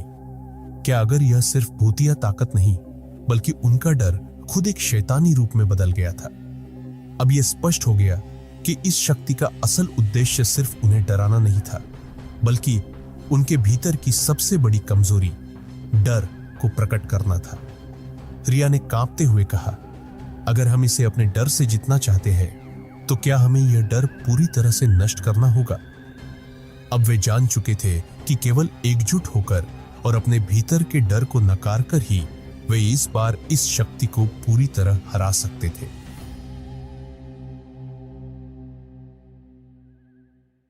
क्या आपने कभी सोचा है, एक ऐसी जगह जहां किताबें अपनी चुप्पी तोड़ देती हैं और दीवारों पर खून के निशान दिखते हैं? दिल्ली यूनिवर्सिटी की एक लाइब्रेरी में ऐसा ही कुछ हो रहा है। पर क्या यह सिर्फ अफवाह है या यहां कुछ अजीब और खौफनाक सच भी छिपा हुआ है? जानने के लिए वीडियो को पूरा देखें, क्योंकि इस कहानी में आपको मिलेंगे डर, थ्रिल और सबसे बड़ी सस्पेंस की झलकियां। चलिए देखते हैं इस कहानी में आगे क्या क्या होता है। उससे पहले हमारे चैनल हॉरर पॉडकास्ट हिंदी को सब्सक्राइब कर दीजिए। हम आपको ऐसे ही सबसे बेहतरीन डर से भरी कहानियां लेके आएंगे, जो आपको पूरे YouTube पे कहीं पर भी सुनने को नहीं मिलेंगी। तो चलिए कहानी शुरू करते हैं। दिल्ली यूनिवर्सिटी का नाम सुनते ही दिमाग में एक समृद्ध इतिहास, ऊंचे शिक्षण स्तर और संस्कृति की विविधता का चित्र उभर आता है। पर इस यूनिवर्सिटी की इस पुरानी लाइब्रेरी के बारे में एक ऐसा पहलू है जिसे आमतौर पर चर्चा में नहीं लाया जाता। एक खौफनाक पहलू। यह कोई आम लाइब्रेरी नहीं है। इसके बारे में कई सालों से ऐसी रहस्यमयी कहानियां प्रचलित है जो हर सुनने वाले की रूह कंपा देती है। पुराने छात्रों और यहां काम करने वाले लोगों का कहना है कि यहां कुछ तो ऐसा है जो सामान्य नहीं है। मानो इस लाइब्रेरी के अंदर कुछ ऐसा छिपा है जो देखने में नहीं आता, पर महसूस किया जा सकता है। कहा जाता है कि इस लाइब्रेरी के अंदर कदम रखते ही एक अजीब सी ठंडक महसूस होती है, जैसे किसी ने यहाँ की हर चीज को छूकर अपनी बर्फीली छाप छोड़ दी हो। कई छात्रों का कहना है कि लाइब्रेरी में घुसते ही उनके रोंगटे खड़े हो जाते हैं और ऐसा लगता है जैसे उन पर कोई नजर रख रहा हो। कुछ लोग इसे बस एक आम खौफ मानते हैं, परंतु एक अजीब बात यह भी है कि इस लाइब्रेरी में जाने वाले कुछ लोगों के साथ ऐसी अजीब घटनाएं घटी है जिन्हें नजरअंदाज करना नामुमकिन है। एक ऐसी जगह जहां दिन भर छात्रों की आवाजाही होती है, वहीं रात के अंधेरे में ये लाइब्रेरी एकदम शांत हो जाती है। रात के समय यहाँ पर सन्नाटा होता है, पर इस सन्नाटे में भी कई लोगों ने कुछ अजीब आवाजें सुनी है। कुछ छात्रों का कहना है कि जब वे रात में पढ़ाई करने के लिए लाइब्रेरी में रुके तो उन्हें महसूस हुआ कि वे अकेले नहीं हैं। ऐसा लगता है जैसे कोई अदृश्य शक्ति उन्हें देख रही हो, उनके करीब ही खड़ी हो। क्या यह सिर्फ उनकी थकी हुई आंखों का भ्रम था, या फिर वास्तव में यहां कुछ छिपा हुआ है? इस लाइब्रेरी के कोने कोने में ऐसी कहानियां बसी हुई है जो सिर्फ किताबों में ही नहीं, दीवारों में भी छिपी हुई है। लाइब्रेरी के कर्मचारियों का भी कहना है कि उन्होंने कई बार अजीब चीजें महसूस की है। उन्होंने बताया कि कभी-कभी उन्हें महसूस होता है कि किताबें खुद से हिल रही है, मानो किसी अदृश्य शक्ति ने उन्हें छू दिया हो। और सिर्फ यही नहीं, कई बार तो ऐसा भी होता है कि एक किताब अपने आप शेल्फ से गिर जाती है और जब कोई उसे वापस रखता है तो कुछ ही देर बाद वह फिर से गिर जाती है। यह घटना कई बार हो चुकी है और इसका कोई स्पष्ट कारण नहीं मिल सका है। अब सवाल यह उठता है कि क्या यह सब केवल कहानियां हैं या फिर इस लाइब्रेरी में सच में कुछ अजीब और अनसुलझा छुपा हुआ है। शायद ये सिर्फ इंसानों की कल्पना का परिणाम है या फिर यहाँ का माहौल ही कुछ ऐसा है जो इस जगह को एक रहस्यमयी आभा देता है। लाइब्रेरी का पुराना ढांचा, दीवारों की दरारें और चारों ओर फैली धूल, इन सब का मिलाजुला असर एक ऐसे माहौल को पैदा करता है जो किसी को भी डरा सकता है। लेकिन क्या यह डर केवल वातावरण का परिणाम है या फिर इस डर के पीछे कोई अनदेखी ताकत भी है? दिल्ली यूनिवर्सिटी के बहुत से छात्र इस रहस्य को लेकर काफी उत्सुक हैं। कुछ इसे केवल एक मनगढ़ंत कहानी मानते हैं, जबकि कुछ इसे एक असली खतरा समझते हैं। लेकिन जो लोग यहाँ बार बार आते हैं, उनके मन में कहीं ना कहीं एक सवाल जरूर होता है, क्या इस लाइब्रेरी में सच में कोई छुपा हुआ राज है? और अगर है तो आखिर यह रहस्य क्या है? यह सवाल सिर्फ एक अफवाह नहीं है, बल्कि यह एक ऐसा राज है जो हर साल नए छात्रों को डराता है और हर बार इसके बारे में बात होने पर यह डर और भी गहरा हो जाता है। अब क्या आप इस रहस्य का हिस्सा बनने की हिम्मत रखते हैं? दिल्ली यूनिवर्सिटी की इस लाइब्रेरी की अजीब कहानियां सुनकर कई छात्र इसे सिर्फ अफवाह मानते हैं, लेकिन जो लोग इसे झूठ समझते हैं, अक्सर वो खुद एक बार यहाँ देर रात रुकने की गलती कर बैठते हैं। आज से कुछ साल पहले एक ऐसा ही किस्सा घटा एक छात्र के साथ, जिसे लाइब्रेरी की इस खौफनाक सच्चाई का पहली बार सामना करना पड़ा। उसने सोचा कि शायद ये सब बेतुकी बातें हैं, बस डराने के लिए बनाई गई कहानियां हैं। लेकिन उस रात उसे जो महसूस हुआ, उसने हमेशा के लिए उसका नजरिया बदल दिया। रात करीब 1 बजे का वक्त था और पूरी लाइब्रेरी सन्नाटे में डूबी हुई थी। उस समय लाइब्रेरी में एक अजीब सा सन्नाटा था, ऐसा सन्नाटा जिसे सुनकर ही रोंगटे खड़े हो जाए। उसने किताब में डूबे हुए अपने आसपास के माहौल पर ज्यादा ध्यान नहीं दिया, लेकिन कुछ ही देर बाद उसे अपने पास हल्की हल्की फुसफुसाहटें सुनाई देने लगी। पहले उसने सोचा कि शायद यह उसका वहम है या फिर बाहर की हवा की आवाज होगी, लेकिन जैसे जैसे समय बीतता गया, वो फुसफुसाहटें बढ़ती गईं, मानो कोई उसके बेहद करीब आकर उसके कानों में कुछ कह रहा हो। उसने जब चारों ओर देखा तो कोई नहीं था, पर मन के अंदर एक डर सा बैठने लगा था और उसे महसूस होने लगा कि वो वहां अकेला नहीं है। उसने अपनी पढ़ाई पर ध्यान केंद्रित करने की कोशिश की, पर अचानक उसे लगा कि कोई उसके पीछे से गुजर गया। उसने तुरंत मुड़कर देखा, पर वहां सिर्फ अंधेरा था। उस अंधेरे में एक गहराई थी जो उसकी आत्मा तक को ठंडा कर गई। यह वही पल था जब उसे एहसास हुआ कि यहां कुछ तो अजीब है, कुछ ऐसा जो उसने पहले कभी महसूस नहीं किया था। वो जितना इसे नजरअंदाज करने की कोशिश करता, उतनी ही वो आवाजें बढ़ती जाती। हर बार जब वह पन्ने पलटता, उसे लगता कि कोई उसके पीछे खड़ा है और उसे घूर रहा है। आखिरकार उसने महसूस किया कि यह सिर्फ उसका भ्रम नहीं हो सकता। अब उसे समझ में आ गया था कि शायद इन कहानियों में कुछ सच्चाई है और यह खौफनाक रहस्य उसी के सामने प्रकट हो रहा था। अचानक उसे लगा कि उसकी किताब के बगल में रखी एक और किताब धीरे धीरे हिलने लगी है। उसने सोचा कि शायद उसकी आंखें धोखा दे रही हैं, पर जब उसने ध्यान से देखा तो वो किताब सच में हिल रही थी। उसने डर के मारे वो किताब उठाई और वापस शेल्फ में रखने लगा। जैसे ही उसने वो किताब वापस रखी, उसने अपने पीछे किसी की हल्की सी सांसों की आवाज सुनी। उसकी हिम्मत जवाब देने लगी थी, पर उसने खुद को यह कहकर संभालने की कोशिश की कि यह सब बस उसका वहम है। पर डर का असर ऐसा होता है कि इंसान जितना उससे भागना चाहे, वो उतना ही उसे घेर लेता है। उसने लाइब्रेरी से निकलने का फैसला किया, लेकिन जैसे ही वह दरवाजे की ओर बढ़ा, उसे लगा कि कदमों की आवाजें उसके पीछे पीछे चल रही हैं। हर कदम के साथ वो आवाजें और करीब आती गई, मानो कोई उसके बिल्कुल पीछे चल रहा हो। जैसे ही उसने दरवाजे का हैंडल पकड़ा, अचानक वो कदमों की आवाज बंद हो गई। उसने घबराकर पीछे मुड़कर देखा, पर वहां कुछ नहीं था, सिर्फ एक सन्नाटा जो उसकी चीखने की चाह को भी दबा रहा था। उस रात के बाद से वो छात्र कभी भी अकेले इस लाइब्रेरी में नहीं गया।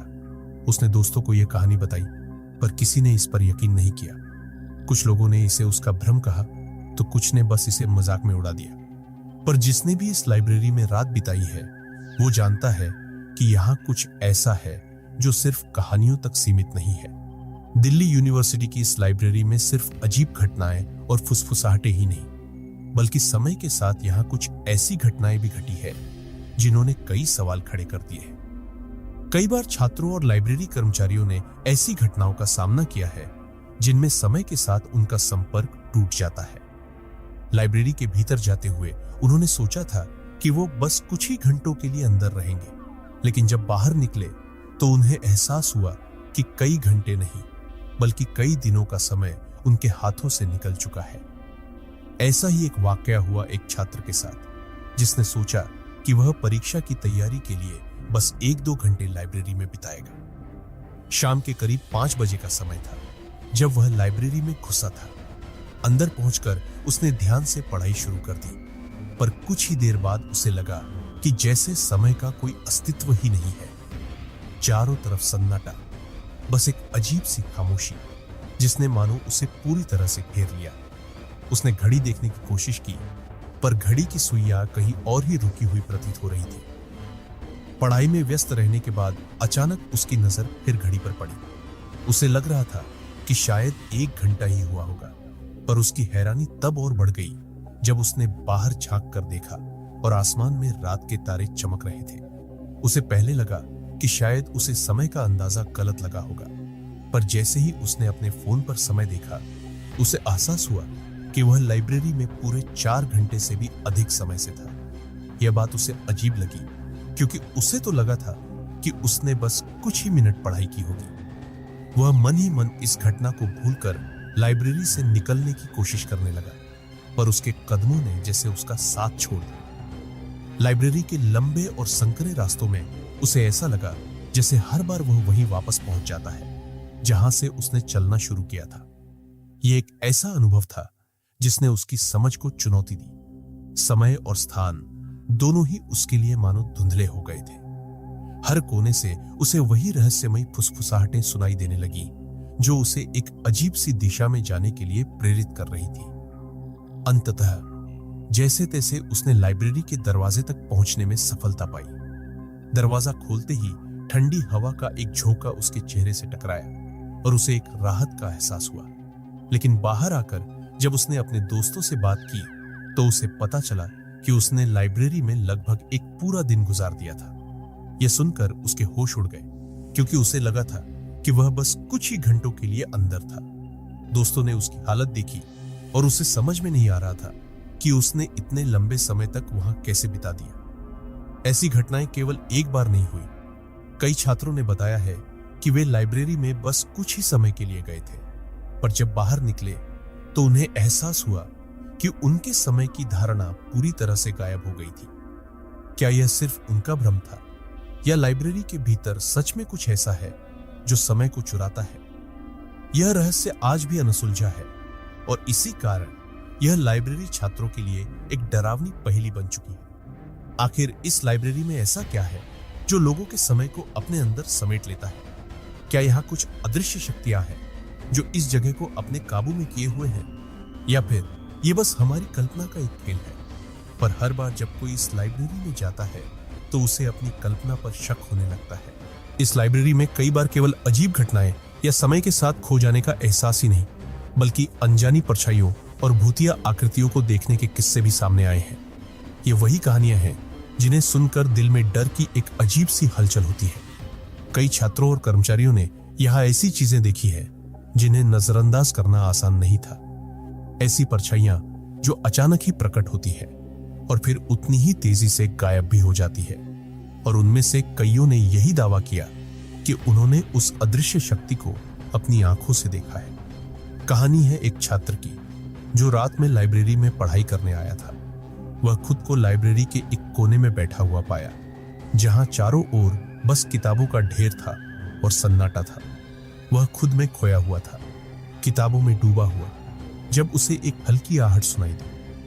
पहले उसने इस बात पर ध्यान नहीं दिया, लेकिन जब यह आहट दोबारा और फिर तीसरी बार सुनाई दी तो उसने अनमने मन से चारों ओर देखा, पर वहां कोई नहीं था। वह थोड़ा सहमा, लेकिन फिर उसने सोचा कि शायद यह उसकी थकावट की वजह से हो रहा है। उसने अपने ध्यान को फिर से पढ़ाई पर लगाने की कोशिश की, लेकिन कुछ ही पल बाद उसे महसूस हुआ कि उसके पास से कोई तेजी से गुजरा है। वह झट से मुड़कर पीछे देखने लगा और उसने देखा कि एक परछाई उसकी टेबल के पास से गुजर रही थी। यह कोई साधारण परछाई नहीं थी, वह बेहद धुंधली और धुंध से भरी हुई थी, पर उसमें मानो एक रूपरेखा थी, एक आकार जो इंसान की तरह लग रहा था। उसके रोंगटे खड़े हो गए और उसकी सांसें तेज हो गई। उस छात्र ने फौरन अपने आसपास देखने की कोशिश की, लेकिन वो परछाई कहीं गायब हो चुकी थी। यह घटना उसे असमंजस में डालने के लिए काफी थी। क्या उसने सच में किसी परछाई को देखा था, या यह बस उसका भ्रम था? उसने खुद को दिलासा दिया कि शायद उसकी आंखें थकी हुई है और यह सब बस उसकी कल्पना है, लेकिन उसके अंदर कहीं ना कहीं एक डर बैठ चुका था। लेकिन कुछ ही देर बाद, जैसे ही वह पढ़ाई में वापस जाने की कोशिश कर रहा था, उसे अपनी पीठ के पीछे किसी के खड़े होने का एहसास हुआ। उसने उस डरावनी परछाई को फिर से महसूस किया। धीरे धीरे उसकी आंखें नीचे गई और उसने देखा कि उसकी टेबल के नीचे मानो किसी के पैर खड़े हैं, सफेद, धुंधले और ठंडे। वह इतनी जोर से डर गया कि उसकी चीख निकलते निकलते रह गई। उसने हिम्मत करके ऊपर देखने का सोचा, पर डर के मारे उसका शरीर जैसे बेजान हो गया था। अचानक जैसे ही उसने हिम्मत जुटाकर ऊपर देखा, वह परछाई गायब हो चुकी थी। उसने खुद को यकीन दिलाने की कोशिश की कि वह सब कुछ बस उसका भ्रम था, लेकिन उसके साथ जो हुआ था वह इतना असली था कि उसे भूलना आसान नहीं था। बाद में जब उसने यह बात अपने दोस्तों को बताई तो उन्हें भी इस घटना पर भरोसा नहीं हुआ, परंतु लाइब्रेरी में जो कुछ उसने देखा और महसूस किया वो सिर्फ किसी डरावनी कहानी का हिस्सा नहीं था। यह एक हकीकत थी जिसे उसने अपनी आंखों से देखा था। यह अकेली घटना नहीं थी। लाइब्रेरी में काम करने वाले कर्मचारियों का भी कहना है कि उन्होंने कई बार यहां अजीब परछाइयों को देखा है, जो अचानक ही प्रकट होती है और फिर मानो अंधेरे में घुल जाती है।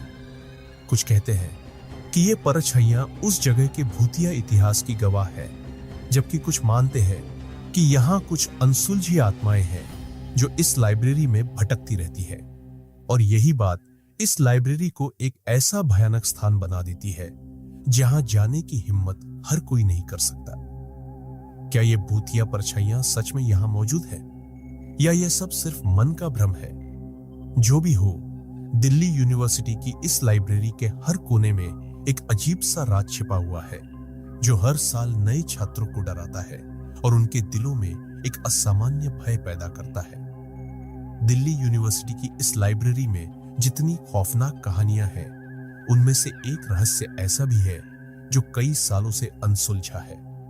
यह कोई भूतिया परछाइयों या अजीब आवाजों की कहानी नहीं, बल्कि एक ऐसे गुमशुदा किताब की कहानी है जो कभी मिलती नहीं, पर कई बार लोगों ने उसे लाइब्रेरी में देखा भी है। इसे डिसअपीयरिंग बुक का नाम दिया गया है क्योंकि कई बार यह अचानक ही किसी शेल्फ पर दिखाई देती है और फिर उसी रहस्यमय तरीके से गायब हो जाती है। यह घटना तब शुरू हुई थी जब एक छात्र ने अपनी शोध के लिए एक दुर्लभ किताब का जिक्र किया।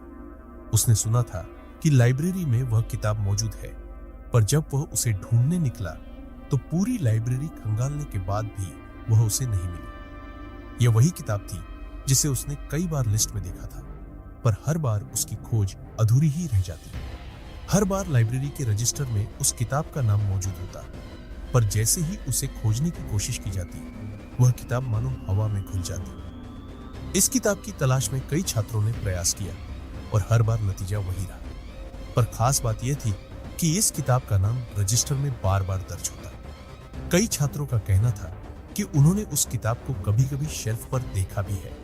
उन्होंने उसका कवर, उसकी धूल से भरी मोटी जिल्द को साफ देखा, लेकिन जैसे ही उसे निकालने की कोशिश की, वो गायब हो गई।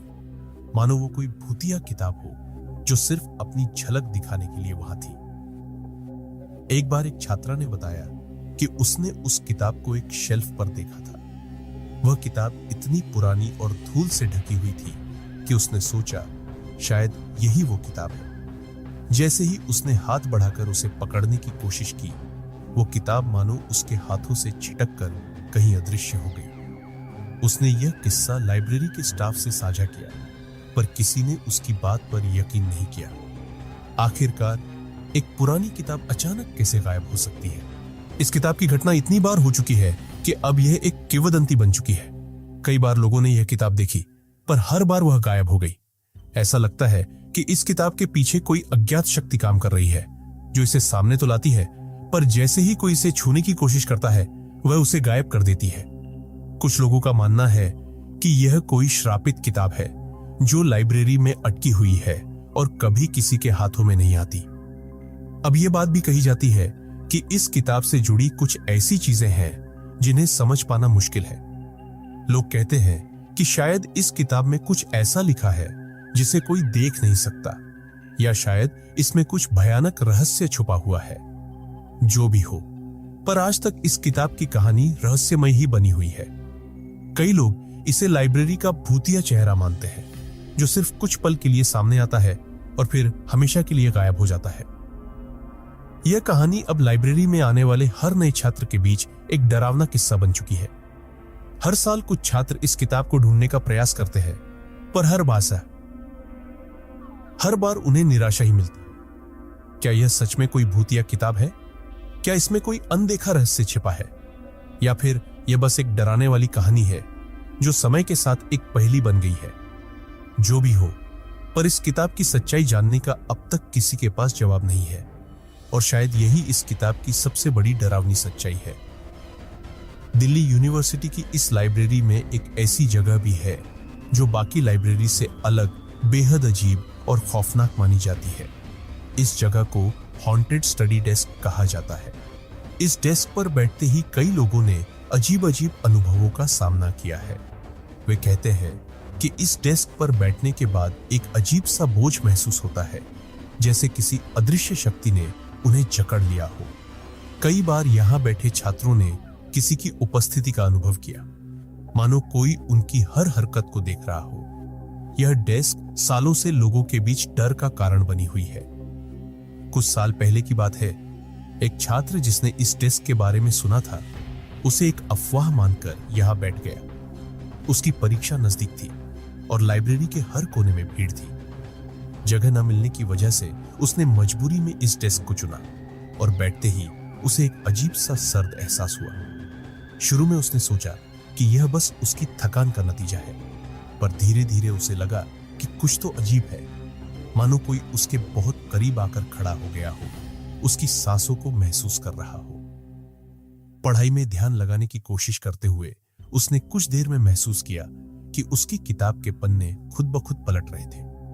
पहले तो उसे लगा कि यह हवा का झोंका होगा, पर लाइब्रेरी में खिड़कियां और दरवाजे सब बंद थे। यह सोचकर उसकी धड़कनें तेज हो गई। फिर उसने महसूस किया कि उसकी किताब का पन्ना बार बार उसी जगह रुक जाता था जहां कोई पुराना नोट लिखा हुआ था, किसी और के द्वारा। उस नोट में मदद की गुहार लिखी थी, मानो किसी ने एक संदेश छोड़ने की कोशिश की हो। अब वह छात्र घबरा गया था, पर उसने खुद को समझाया कि शायद ये महज इत्तेफाक है। लेकिन तभी उसने अपने पीछे से एक हल्की फुसफुसाहट सुनी। उसने सिर उठाकर देखा, पर आसपास कोई नहीं था। डर के मारे उसकी रीढ़ की हड्डी में सिहरन दौड़ गई। उसने फौरन किताब बंद कर दी और उठने की कोशिश की, लेकिन जैसे ही वह उठने लगा, उसे ऐसा लगा कि कोई उसका हाथ पकड़कर उसे वापस बैठा रहा है। उसकी सांसें रुकने लगी और वह बुरी तरह कांपने लगा। इस घटना ने उसे पूरी तरह से तोड़ दिया। उसने डेस्क से उठने की कोशिश की, लेकिन उसकी कुर्सी पर एक अजीब सा दबाव महसूस हुआ, मानो किसी ने उसे जकड़ लिया हो। उसकी हिम्मत जवाब देने लगी थी, पर उसने अपनी पूरी ताकत जुटाकर उस कुर्सी से उठने की कोशिश की। आखिरकार वह किसी तरह वहां से भागने में सफल रहा। भागते भागते उसने दरवाजे से बाहर छलांग लगाई, और जब बाहर आया तो उसे अपनी सांसें सामान्य होती महसूस हुई। इस घटना के बाद उस छात्र ने कभी उस डेस्क के पास जाने की हिम्मत नहीं की। उसने अपने दोस्तों को भी उस डेस्क के बारे में चेतावनी दी और धीरे धीरे यह खबर पूरे विश्वविद्यालय में फैल गई। अब हर कोई इस हॉन्टेड स्टडी डेस्क से दूर ही रहना पसंद करता है। कहते हैं कि वहां बैठने वाला व्यक्ति एक अजीब सा डरावना अनुभव महसूस करता है जो उसे हमेशा के लिए याद रह जाता है। यह डेस्क सिर्फ एक फर्नीचर नहीं बल्कि एक ऐसा रहस्य है जो डर और अनिश्चितता से भरा हुआ है। क्या इस डेस्क पर सच में किसी अदृश्य शक्ति का कब्जा है? क्या यहाँ किसी अनजाने आत्मा का वास है जो हर आने वाले को अपने जाल में फंसाने की कोशिश करती है? या फिर यह सब बस लोगों की कल्पना है? जो भी हो, इस डेस्क की सच्चाई अब भी अनसुलझी है और इसी रहस्य ने इस लाइब्रेरी को एक ऐसा खौफनाक स्थल बना दिया है जहां जाने की हिम्मत हर किसी में नहीं होती। शायद आप भी इस डेस्क पर बैठने की हिम्मत न करें।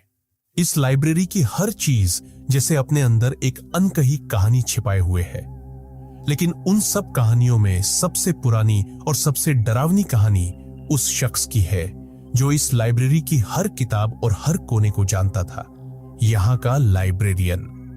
कहते हैं कि वह एक समर्पित लाइब्रेरियन था जिसने अपनी पूरी जिंदगी इस लाइब्रेरी में बिता दी। वह किताबों के प्रति ऐसा जुनून रखता था कि दिन रात यही समय बिताता। उसे लाइब्रेरी के हर किताब के बारे में सब कुछ याद रहता था, लेकिन दुर्भाग्यवश एक दिन उसकी अचानक मृत्यु हो गई और उसके जाने के बाद से ही लाइब्रेरी में अजीब घटनाएं शुरू हो गई। कहते हैं कि लाइब्रेरियन की आत्मा अब भी इस लाइब्रेरी में भटकती है।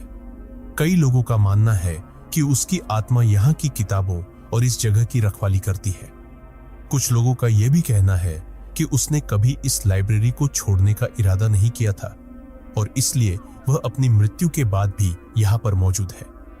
लोग उसकी परछाई को अक्सर लाइब्रेरी की किताबों के पास घूमते हुए देखते हैं, जैसे वो अभी भी किताबों का ध्यान रख रहा हो। एक रात जब एक असिस्टेंट लाइब्रेरियन देर रात तक काम कर रहा था, उसे ऐसा लगा जैसे कोई उसके पीछे चल रहा है। उसने पीछे मुड़कर देखा पर वहां कोई नहीं था।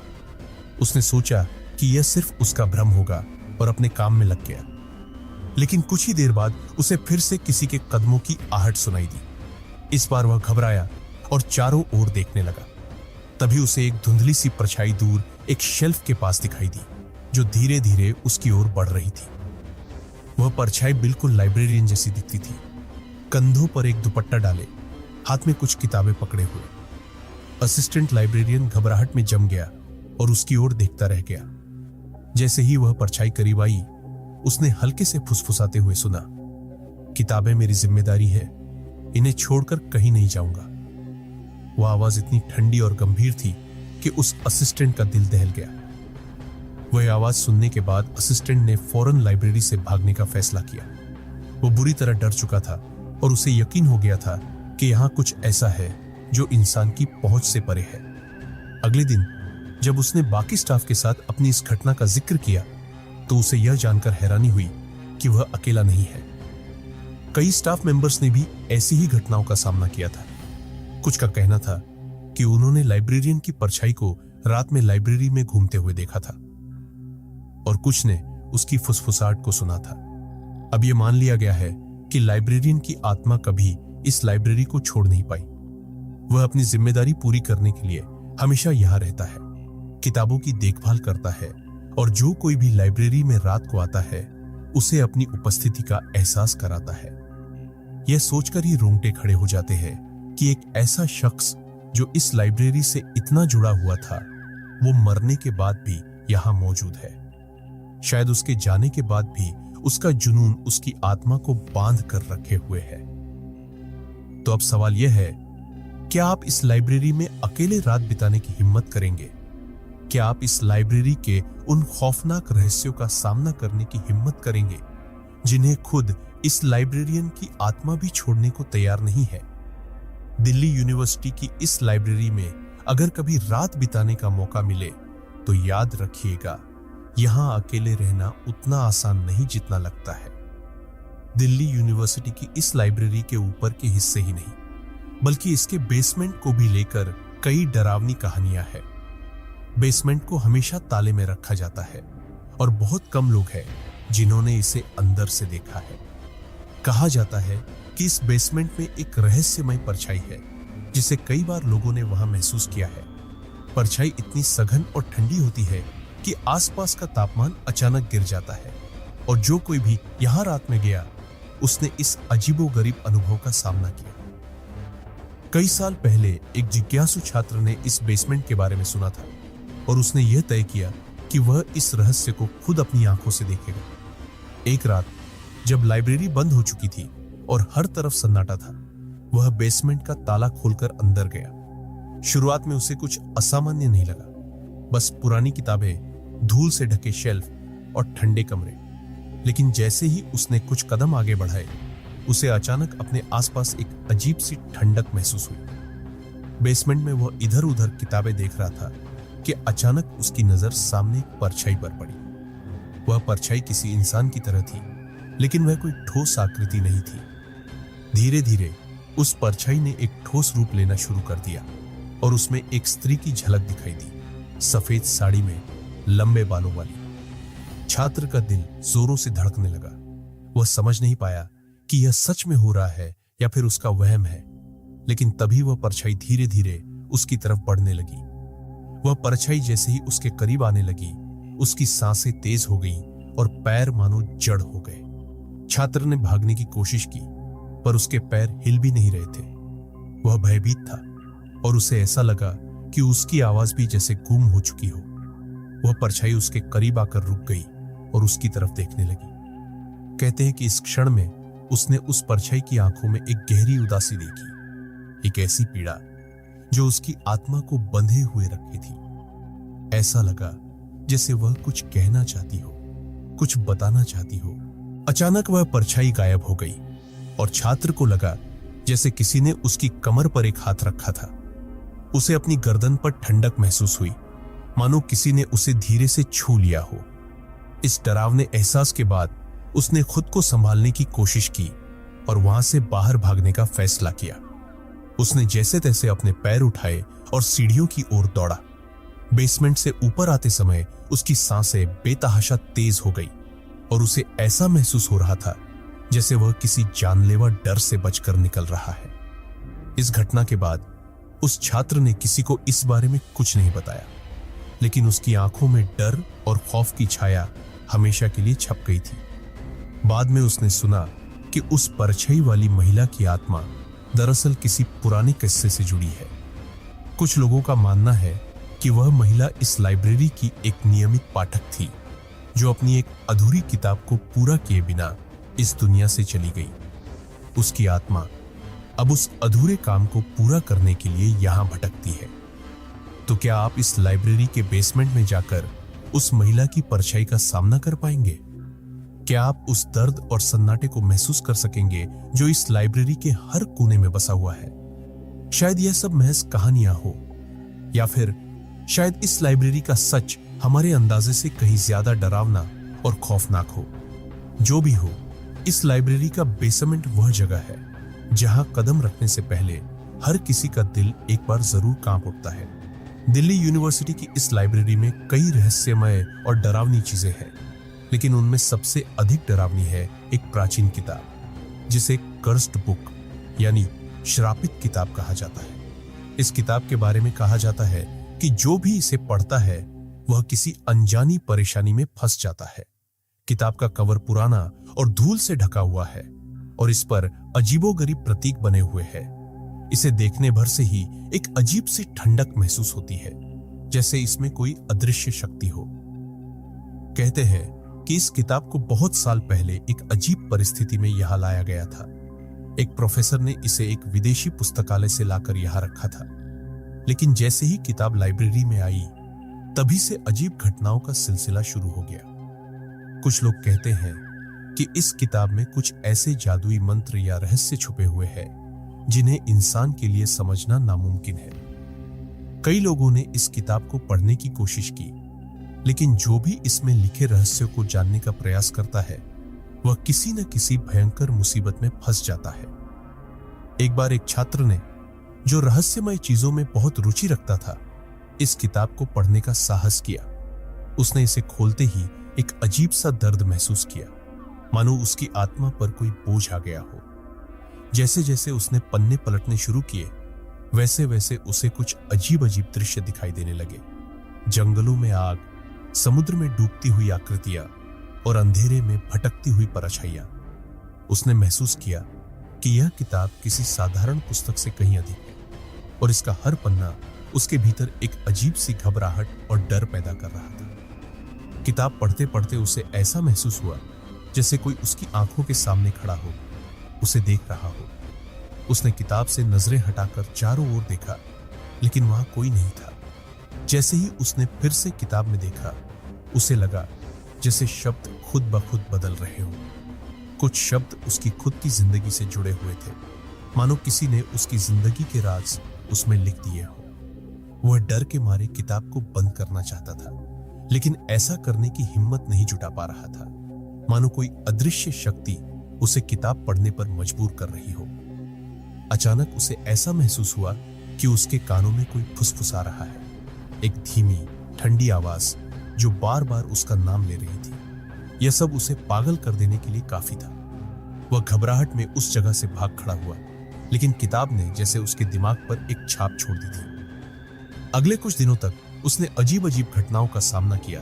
रात में अजीब सपने, किसी का पीछा करने का एहसास और बार बार उसी किताब की यादें उसे सताने लगी। अब यह माना जाता है कि इस कर्स्ड बुक में कोई रहस्यमयी शक्ति है जो इंसान को अपनी ओर खींच लेती है।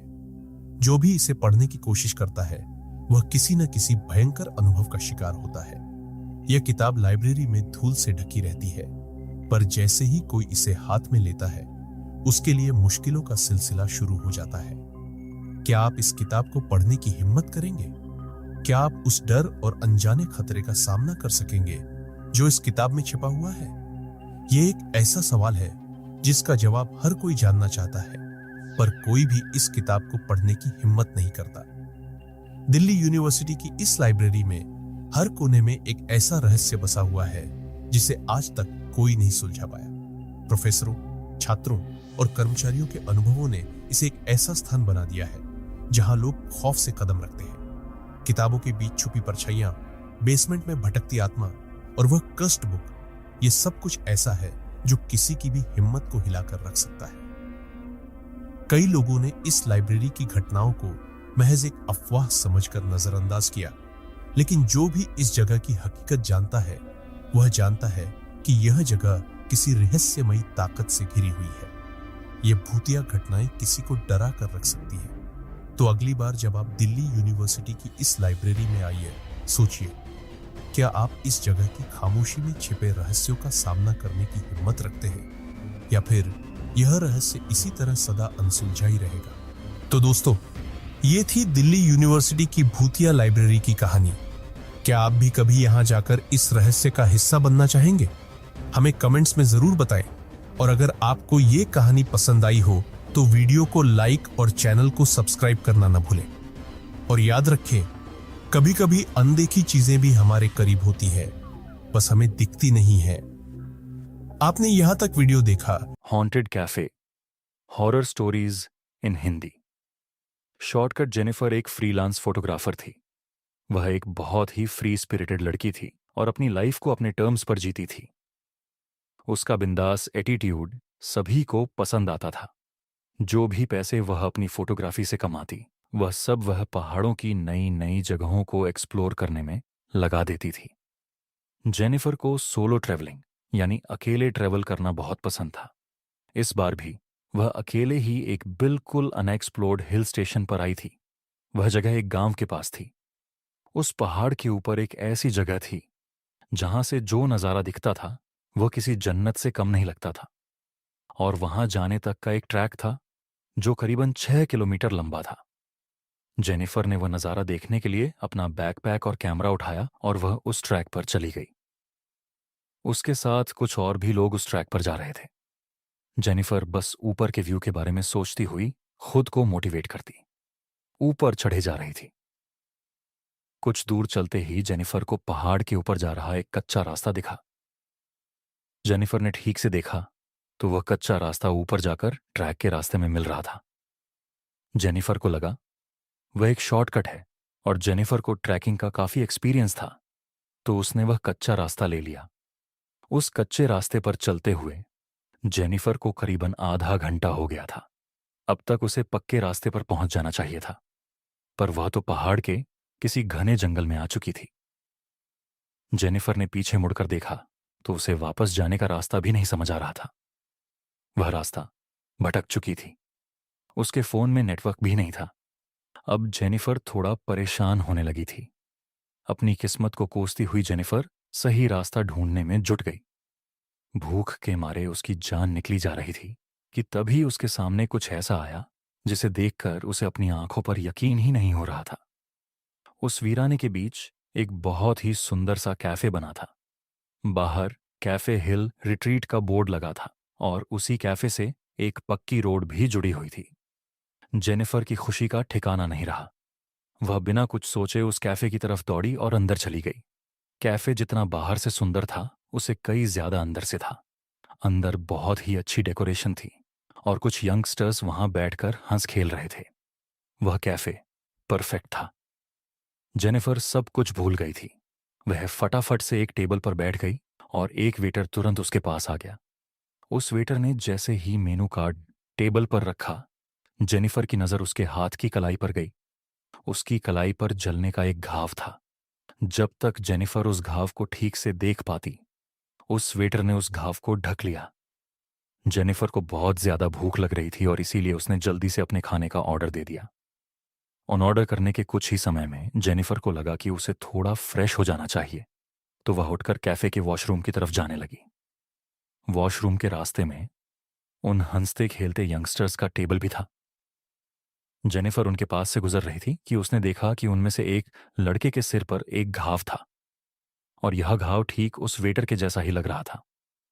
ध्यान से देखने पर जेनिफर को पता चला कि वैसा ही एक घाव उस टेबल पर बैठे हर इंसान पर था। किसी के माथे पर था तो किसी के हाथों पर। जेनिफर उन घावों को देखने में इतनी गुम हो गई कि उसने रियल लाइफ में खेलते यंगस्टर्स को अब बिल्कुल शांत होते हुए देखा। वे जेनिफर को बहुत ही डरावने तरीके से घूर रहे थे। जेनिफर को लगा कि शायद उसके ऐसे घूरने से वह लोग नाराज हो गए हैं। वह सॉरी बोलकर वहां से सीधा वॉशरूम चली गई। वॉशरूम में टैप ऑन करके जेनिफर उन घावों के बारे में सोच रही थी। सोचते सोचते जब उसने अपना मुंह पानी से धोया और सर ऊपर उठाकर शीशे में देखा तो उसकी रूह कांप उठी। उस वॉशरूम के शीशे में उस वॉशरूम का पूरा एरिया झलकर काला हुआ दिखाई दे रहा था। अचानक उसे बहुत जोर जोर से लोगों की चीख की आवाज आने लगी, लेकिन यह सब कुछ कुछ ही सेकंड्स में बंद हो गया और जब तक जेनिफर कुछ समझ पाती, सब कुछ पहले जैसा हो गया था। जेनिफर को लगने लगा कि उस जगह में कुछ तो गड़बड़ है, पर उसे इतनी भूख लगी थी कि उसने सोचा कि वह जल्दी से जल्दी अपना पेट भरकर वहां से निकल जाएगी। जेनिफर सर झुकाकर अपनी टेबल पर पहुंची और अपने खाने का इंतजार करते हुए उसने एक सिगरेट लाइट की और उसे पीने लगी। जेनिफर ने सिगरेट का धुआं छोड़ते हुए देखा कि पूरे कैफे में सन्नाटा था और कैफे में मौजूद हर एक इंसान उसे ही घूर कर देख रहा था। उनकी आंखों में इतना गुस्सा था कि जेनिफर घबरा उठी।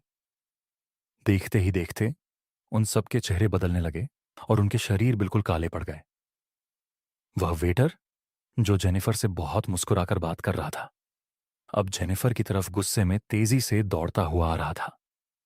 जेनिफर ने सहम कर उस सिगरेट को अपने पानी के गिलास में डालकर बुझा दिया। जेनिफर को कुछ समझ नहीं आ रहा था और वह बहुत ज्यादा डर चुकी थी। इससे पहले वह कुछ कर पाती, उसने देखा कि वहां बैठे लोग जिनके शरीर काले पड़ रहे थे अब राक्षस की तरह टूट रहे हैं। यह देखकर जेनिफर के डर की मारे चीख निकल गई। वह अपना सामान उठाकर जैसे तैसे उस कैफे से बाहर भागी और जब उसने वहां से निकलकर पीछे मुड़कर देखा तो उसे वह खूबसूरत कैफे नहीं बल्कि एक पूरी तरह जली हुई पुरानी खंडहर दिखाई दी। जेनिफर बिना कुछ सोचे बस वहां से रोड पर भागती गई। रोड पर भागते हुए उसे एक गाड़ी दिखी और उस गाड़ी में उसी एरिया में रहने वाला कोई आदमी था। जेनिफर की ऐसी हालत देखकर उस गाड़ी वाले इंसान ने जेनिफर को अपनी गाड़ी में लिफ्ट दे दी। जेनिफर ने अपने साथ हुआ हादसा जैसे तैसे करके उस आदमी को समझाने की कोशिश की। जेनिफर को लगा था कि वह आदमी उसको पागल समझेगा, पर उस आदमी ने कुछ ऐसा कहा जो जेनिफर ने कभी सोचा भी नहीं था। उसने जेनिफर को बताया कि जिस जगह की वह बात कर रही थी वह 10 साल पहले एक कैफे हुआ करता था। एक बार एक कस्टमर उसी कैफे में सिगरेट पी रहा था और उसने सिगरेट को बिना बुझाए ही अपने टेबल के पास फेंक दिया था। उस कस्टमर की लापरवाही से उस कैफे के एक पर्दे में आग लग गई और इससे पहले कि कोई कुछ कर पाता उस पूरे कैफे में आग फैल गई और अंदर फंसे सभी लोग जलकर मर गए। जेनिफर यह सुनकर हक्की बक्की रह गई। अब उसे सब समझ आ रहा था, पर उसे विश्वास ही नहीं हो रहा था कि उस कैफे में मौजूद सभी लोग जिंदा नहीं बल्कि मरे हुए थे। उस आदमी की बात सुनकर जेनिफर सोच रही थी कि वह बाल बाल बच गई, लेकिन जेनिफर को यह नहीं पता था कि उसके बगल में बैठे इंसान की गर्दन पर भी वैसा ही घाव था। अगले दिन उस एरिया के अखबार में एक खबर आई जिसमें लिखा था कि एक लड़की की उसी मेन रोड पर एक्सीडेंट में मौत हो गई और उस लड़की का नाम जेनिफर था। फिर भूत बंगला। बिरजू दिल्ली का रहने वाला 21 साल का एक साधारण सा लड़का था। बिरजू को पहाड़ बहुत पसंद थे और सबसे ज्यादा खुशी देते थे, इसीलिए वह हर महीने कम से कम एक बार पहाड़ों में घूमने आ जाता था। इस बार वह अपने पहाड़ी दोस्त समीर के साथ मसूरी घूमने आया था। मसूरी के आसपास के एरिया में घूमते हुए वो लोग राधा भवन के किले के पास पहुंच गए। बिरजू की नजर जैसे ही इस अंधेरे हुए किले पर पड़ी, वह बस वहीं रुककर उसे देखने लगा। बिरजू उस किले के अंदर जाने की जिद करने लगा, पर तभी उसके दोस्त समीर ने उसका हाथ पकड़ लिया। अब पहाड़ों में रहने वाला समीर राधा भवन के बारे में कुछ ऐसा जानता था जो बिरजू को नहीं पता था। समीर ने अपने घर वालों से राधा भवन के बारे में कुछ बातें सुनी थीं। सुना था कि राधा भवन कोई मामूली किला नहीं है, बल्कि एक भूतिया किला है। बिरजू इन सब चीजों में नहीं मानता था। उसका मानना था कि भूत प्रेत या पैरानॉर्मल जैसी कोई चीज होती ही नहीं। पर समीर बार बार उसे अंदर जाने से मना कर रहा था। अब इन्हीं बातों के बीच वहां से मसूरी के कुछ लोकल्स गुजर रहे थे। उन्होंने जब उन दो लड़कों को आपस में बहस करते हुए देखा तो उनके पास आ गए। जैसे ही उन लोकल्स को पता चला कि बिरजू राधा भवन के अंदर जाने की जिद कर रहा है, तो सभी के चेहरों का रंग उड़ गया। फिर उन्होंने बताया कि वहां की कहानी क्या है। उन्होंने बताया कि 1877 में बने इस राधा भवन की अपनी ही एक कहानी है। ऐसा माना जाता है कि कोलकाता के राजा जब मसूरी आए तो उन्हें यहाँ की वादियों से प्यार हो गया और उन्होंने अपने इस प्यार की निशानी के लिए एक किला बनवाया और उसका नाम राधा भवन रख दिया। उस किले से उन्हें एक अलग सी अटैचमेंट हो गई, इतनी अटैचमेंट कि वह कभी मुड़कर कोलकाता वापस गए ही नहीं और उस किले में रहने लगे। राजा के मरने के कई सालों के बाद अफगानिस्तान का एक सुल्तान आमिर याकूब खान भी जब इस किले में पहुंचा तो उसे भी इस किले से मोहब्बत हो गई। पर इस किले पर ब्रिटिशर्स की भी नजर थी। ब्रिटिशर्स के बहुत कोशिश करने के बावजूद भी सुल्तान ने उस किले को नहीं छोड़ा और उसका अंजाम बुरा था। ब्रिटिशर्स ने सुल्तान को उसी किले की एक काल कोठरी में बंदी बनाकर रख दिया और उसी में सुल्तान की मौत भी हो गई। कहते हैं कि सुल्तान ने अपना शरीर तो छोड़ दिया, लेकिन उनकी आत्मा उस किले को नहीं छोड़ पाई। सुल्तान के मरने के बाद राधा भवन में रह रहे ब्रिटिशर्स के साथ बहुत से पैरानॉर्मल इंसिडेंट होने लग गए और उन्हें डर कर वहां से भागना पड़ा।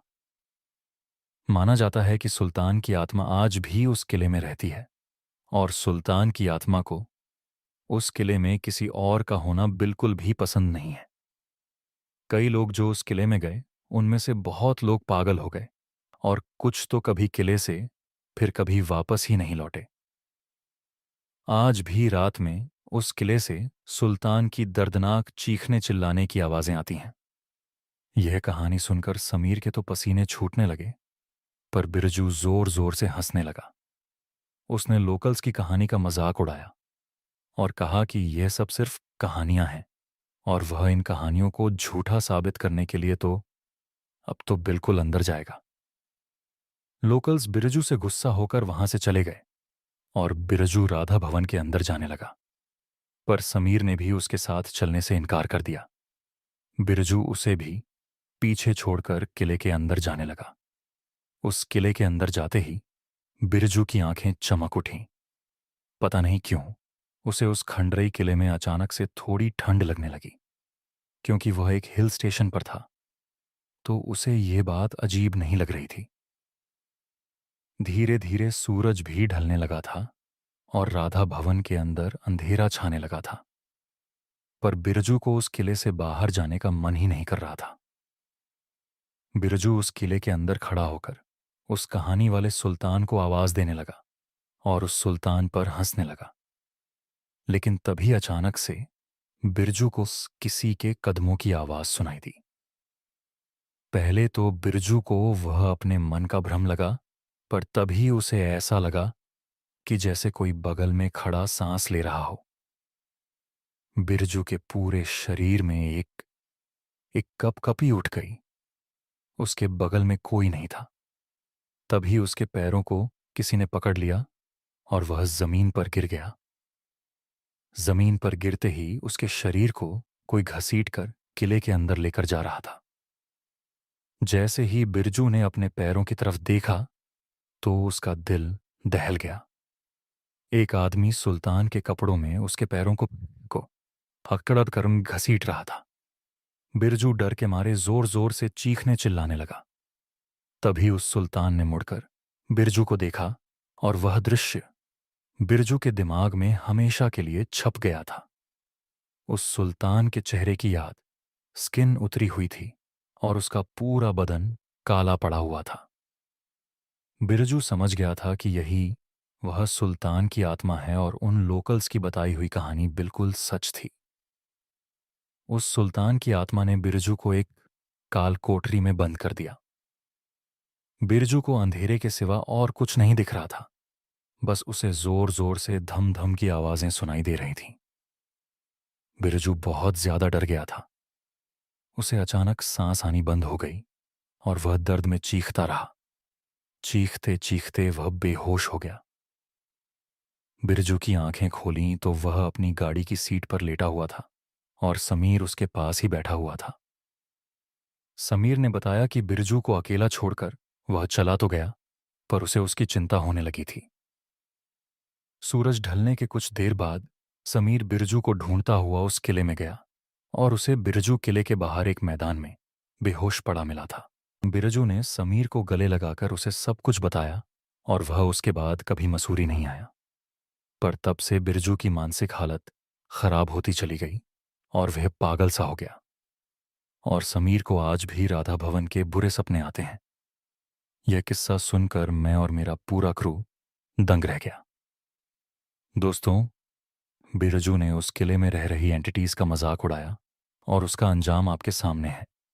MTV डार्क स्क्रोल के अगले एपिसोड में हमारे सीकर्स भी इसी राधा भवन में इन्वेस्टिगेट करने गए हैं।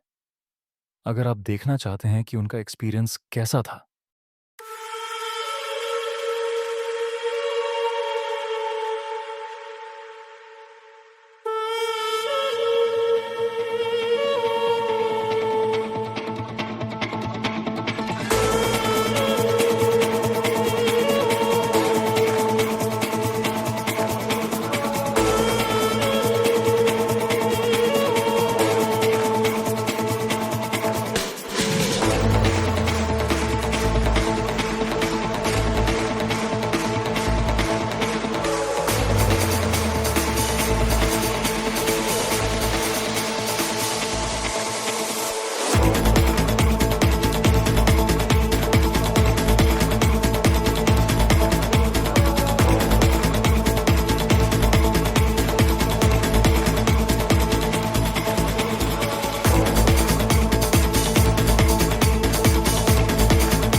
Mumbai marine drive. मुंबई दुनिया का एक ऐसा शहर है जो शायद कभी नहीं सोता। रात में यहां अक्सर लोगों की रौनक लगी रहती है, खासकर मुंबई के मरीन ड्राइव पर, जो कि मुंबई की जान है। रात के अंधेरे में कई लोग यहां आते हैं और कभी न खत्म होने वाले समुद्र के दृश्य का आनंद लेते हैं। लेकिन एक रात मरीन ड्राइव पर कुछ ऐसा हुआ कि वह रात रोहन की जिंदगी की सबसे खौफनाक रात बन गई। रोहन का ऑफिस मरीन ड्राइव के पास था और रोहन लगभग हर शाम ऑफिस के बाद कुछ देर मरीन ड्राइव पर सैर करने जाता था। कुछ दिनों से उसके ऑफिस में काम का बोझ बहुत ज्यादा बढ़ गया था, जिसकी वजह से उसे ऑफिस से निकलते हुए देर रात हो जाती थी। लेकिन फिर भी वह मरीन ड्राइव जरूर जाता था। उसके लिए यह एक ऐसी जगह थी जहां वह अपने दिमाग को शांत कर सकता था। एक रात उसे ऑफिस से निकलते हुए 2 बज गए। वह रोज की तरह उस रात भी मरीन ड्राइव पर गया, लेकिन उस रात हवा में एक अजीब सी ठंडक थी। मरीन ड्राइव पर ठंडी रात में अक्सर कई लोग वहां बैठा करते थे, लेकिन उस रात रोहन बिल्कुल अकेला था।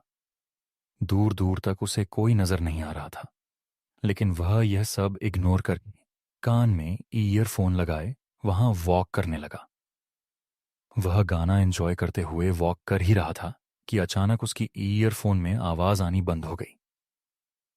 उसका फोन अचानक से स्विच ऑफ हो गया था। यह बात रोहन को बहुत अजीब लगी, क्योंकि उसके फोन में तो करीबन 80% चार्जिंग थी। वह फोन ऑन करने की कोशिश कर रहा था जब अचानक से उसे किसी के रोने की आवाज आई। वह कुछ आगे चला तो वहां एक लड़की बैठकर रो रही थी। यह देखकर ना जाने रोहन को क्या हुआ कि वह उसके पास चला गया और उससे उसके रोने का कारण पूछने लगा। उस लड़की ने बताया कि उसका नाम अंजलि है और जिस लड़के से वह प्यार करती थी और साथ रहती थी, उस लड़के ने उसे धोखा दे दिया। उस लड़की की बातें सुनते हुए रोहन वहीं पर बैठ गया। रोहन काफी देर तक वहीं उसके साथ बैठा रहा और फिर अचानक से रोहन के सर में बहुत जोरों का दर्द शुरू हो गया। वह दर्द इतना तेज था कि रोहन का पूरा चेहरा लाल हो गया और देखते ही देखते रोहन अपने होश को बैठा रह गया। जब रोहन की आंख खुली तो सुबह हो चुकी थी और वह मरीन ड्राइव पर ही लेटा पड़ा था। उसके आसपास कोई भी नहीं था, अंजलि भी नहीं। उसे कुछ समझ नहीं आया, क्योंकि आखिरी चीज जो उसे याद थी वह यह थी कि वह अंजलि के साथ मरीन ड्राइव पर बैठा बातें कर रहा था। अगली रात रोहन ऑफिस के बाद सीधा मरीन ड्राइव पर पहुंच गया और वहां अंजलि को ढूंढने लगा। काफी देर बाद करीब रात के 3 बजे उसे अंजलि एक कोने में बैठी मिली। जब रोहन ने पिछली रात के बारे में अंजलि से पूछा तो अंजलि ने कहा कि रोहन बहुत थक गया था और वह वहीं पर सो गया। रोहन को भी लगा कि शायद सच में उसकी मरीन ड्राइव पर आंख लग गई होगी। रोहन और अंजलि फिर से बातें करने लगे, लेकिन फिर कुछ देर बाद रोहन के सर में दर्द होने लगा और वह फिर से बेहोश हो गया। जब वह उठा तो वह फिर से मरीन ड्राइव पर लेटा हुआ था। रोहन को फिर कुछ समझ नहीं आया, लेकिन अब रोहन के दिमाग में सिर्फ अंजलि चल रही थी। वह अंजलि का दीवाना सा हो गया था, इतना दीवाना कि वह रोज देर रात मरीन ड्राइव पर अंजलि से मिलता और बातें करते करते बेहोश हो जाता। रोज सुबह उसकी मरीन ड्राइव पर लेटे हुए ही आंख खुलती। धीरे धीरे रोहन बहुत कमजोर होने लगा था। उसकी तबीयत बहुत ढीली रहने लगी थी। एक रात ऑफिस में रोहन के एक दोस्त ने उसकी हालत देख के पूछा कि क्या वह ठीक है। तब रोहन ने उसे अंजलि के बारे में बताया, लेकिन उसके दोस्त ने बताया कि वह भी पिछली रात मरीन ड्राइव पर ही था और उसने रोहन को मरीन ड्राइव पर अपने आप से बातें करते हुए देखा था। उसके आसपास कोई लड़की नहीं थी। रोहन अपने दोस्त की इस बात को सुनकर थोड़ा चौंक गया। उस रात रोहन मरीन ड्राइव पर अंजलि को ढूंढ रहा था तो उसे वह कहीं नहीं दिख रही थी। वह बुरी तरह परेशान होने लगा था। रोहन के हाथ पैर कांपने लगे और पूरा शरीर पसीने से तर हो गया था।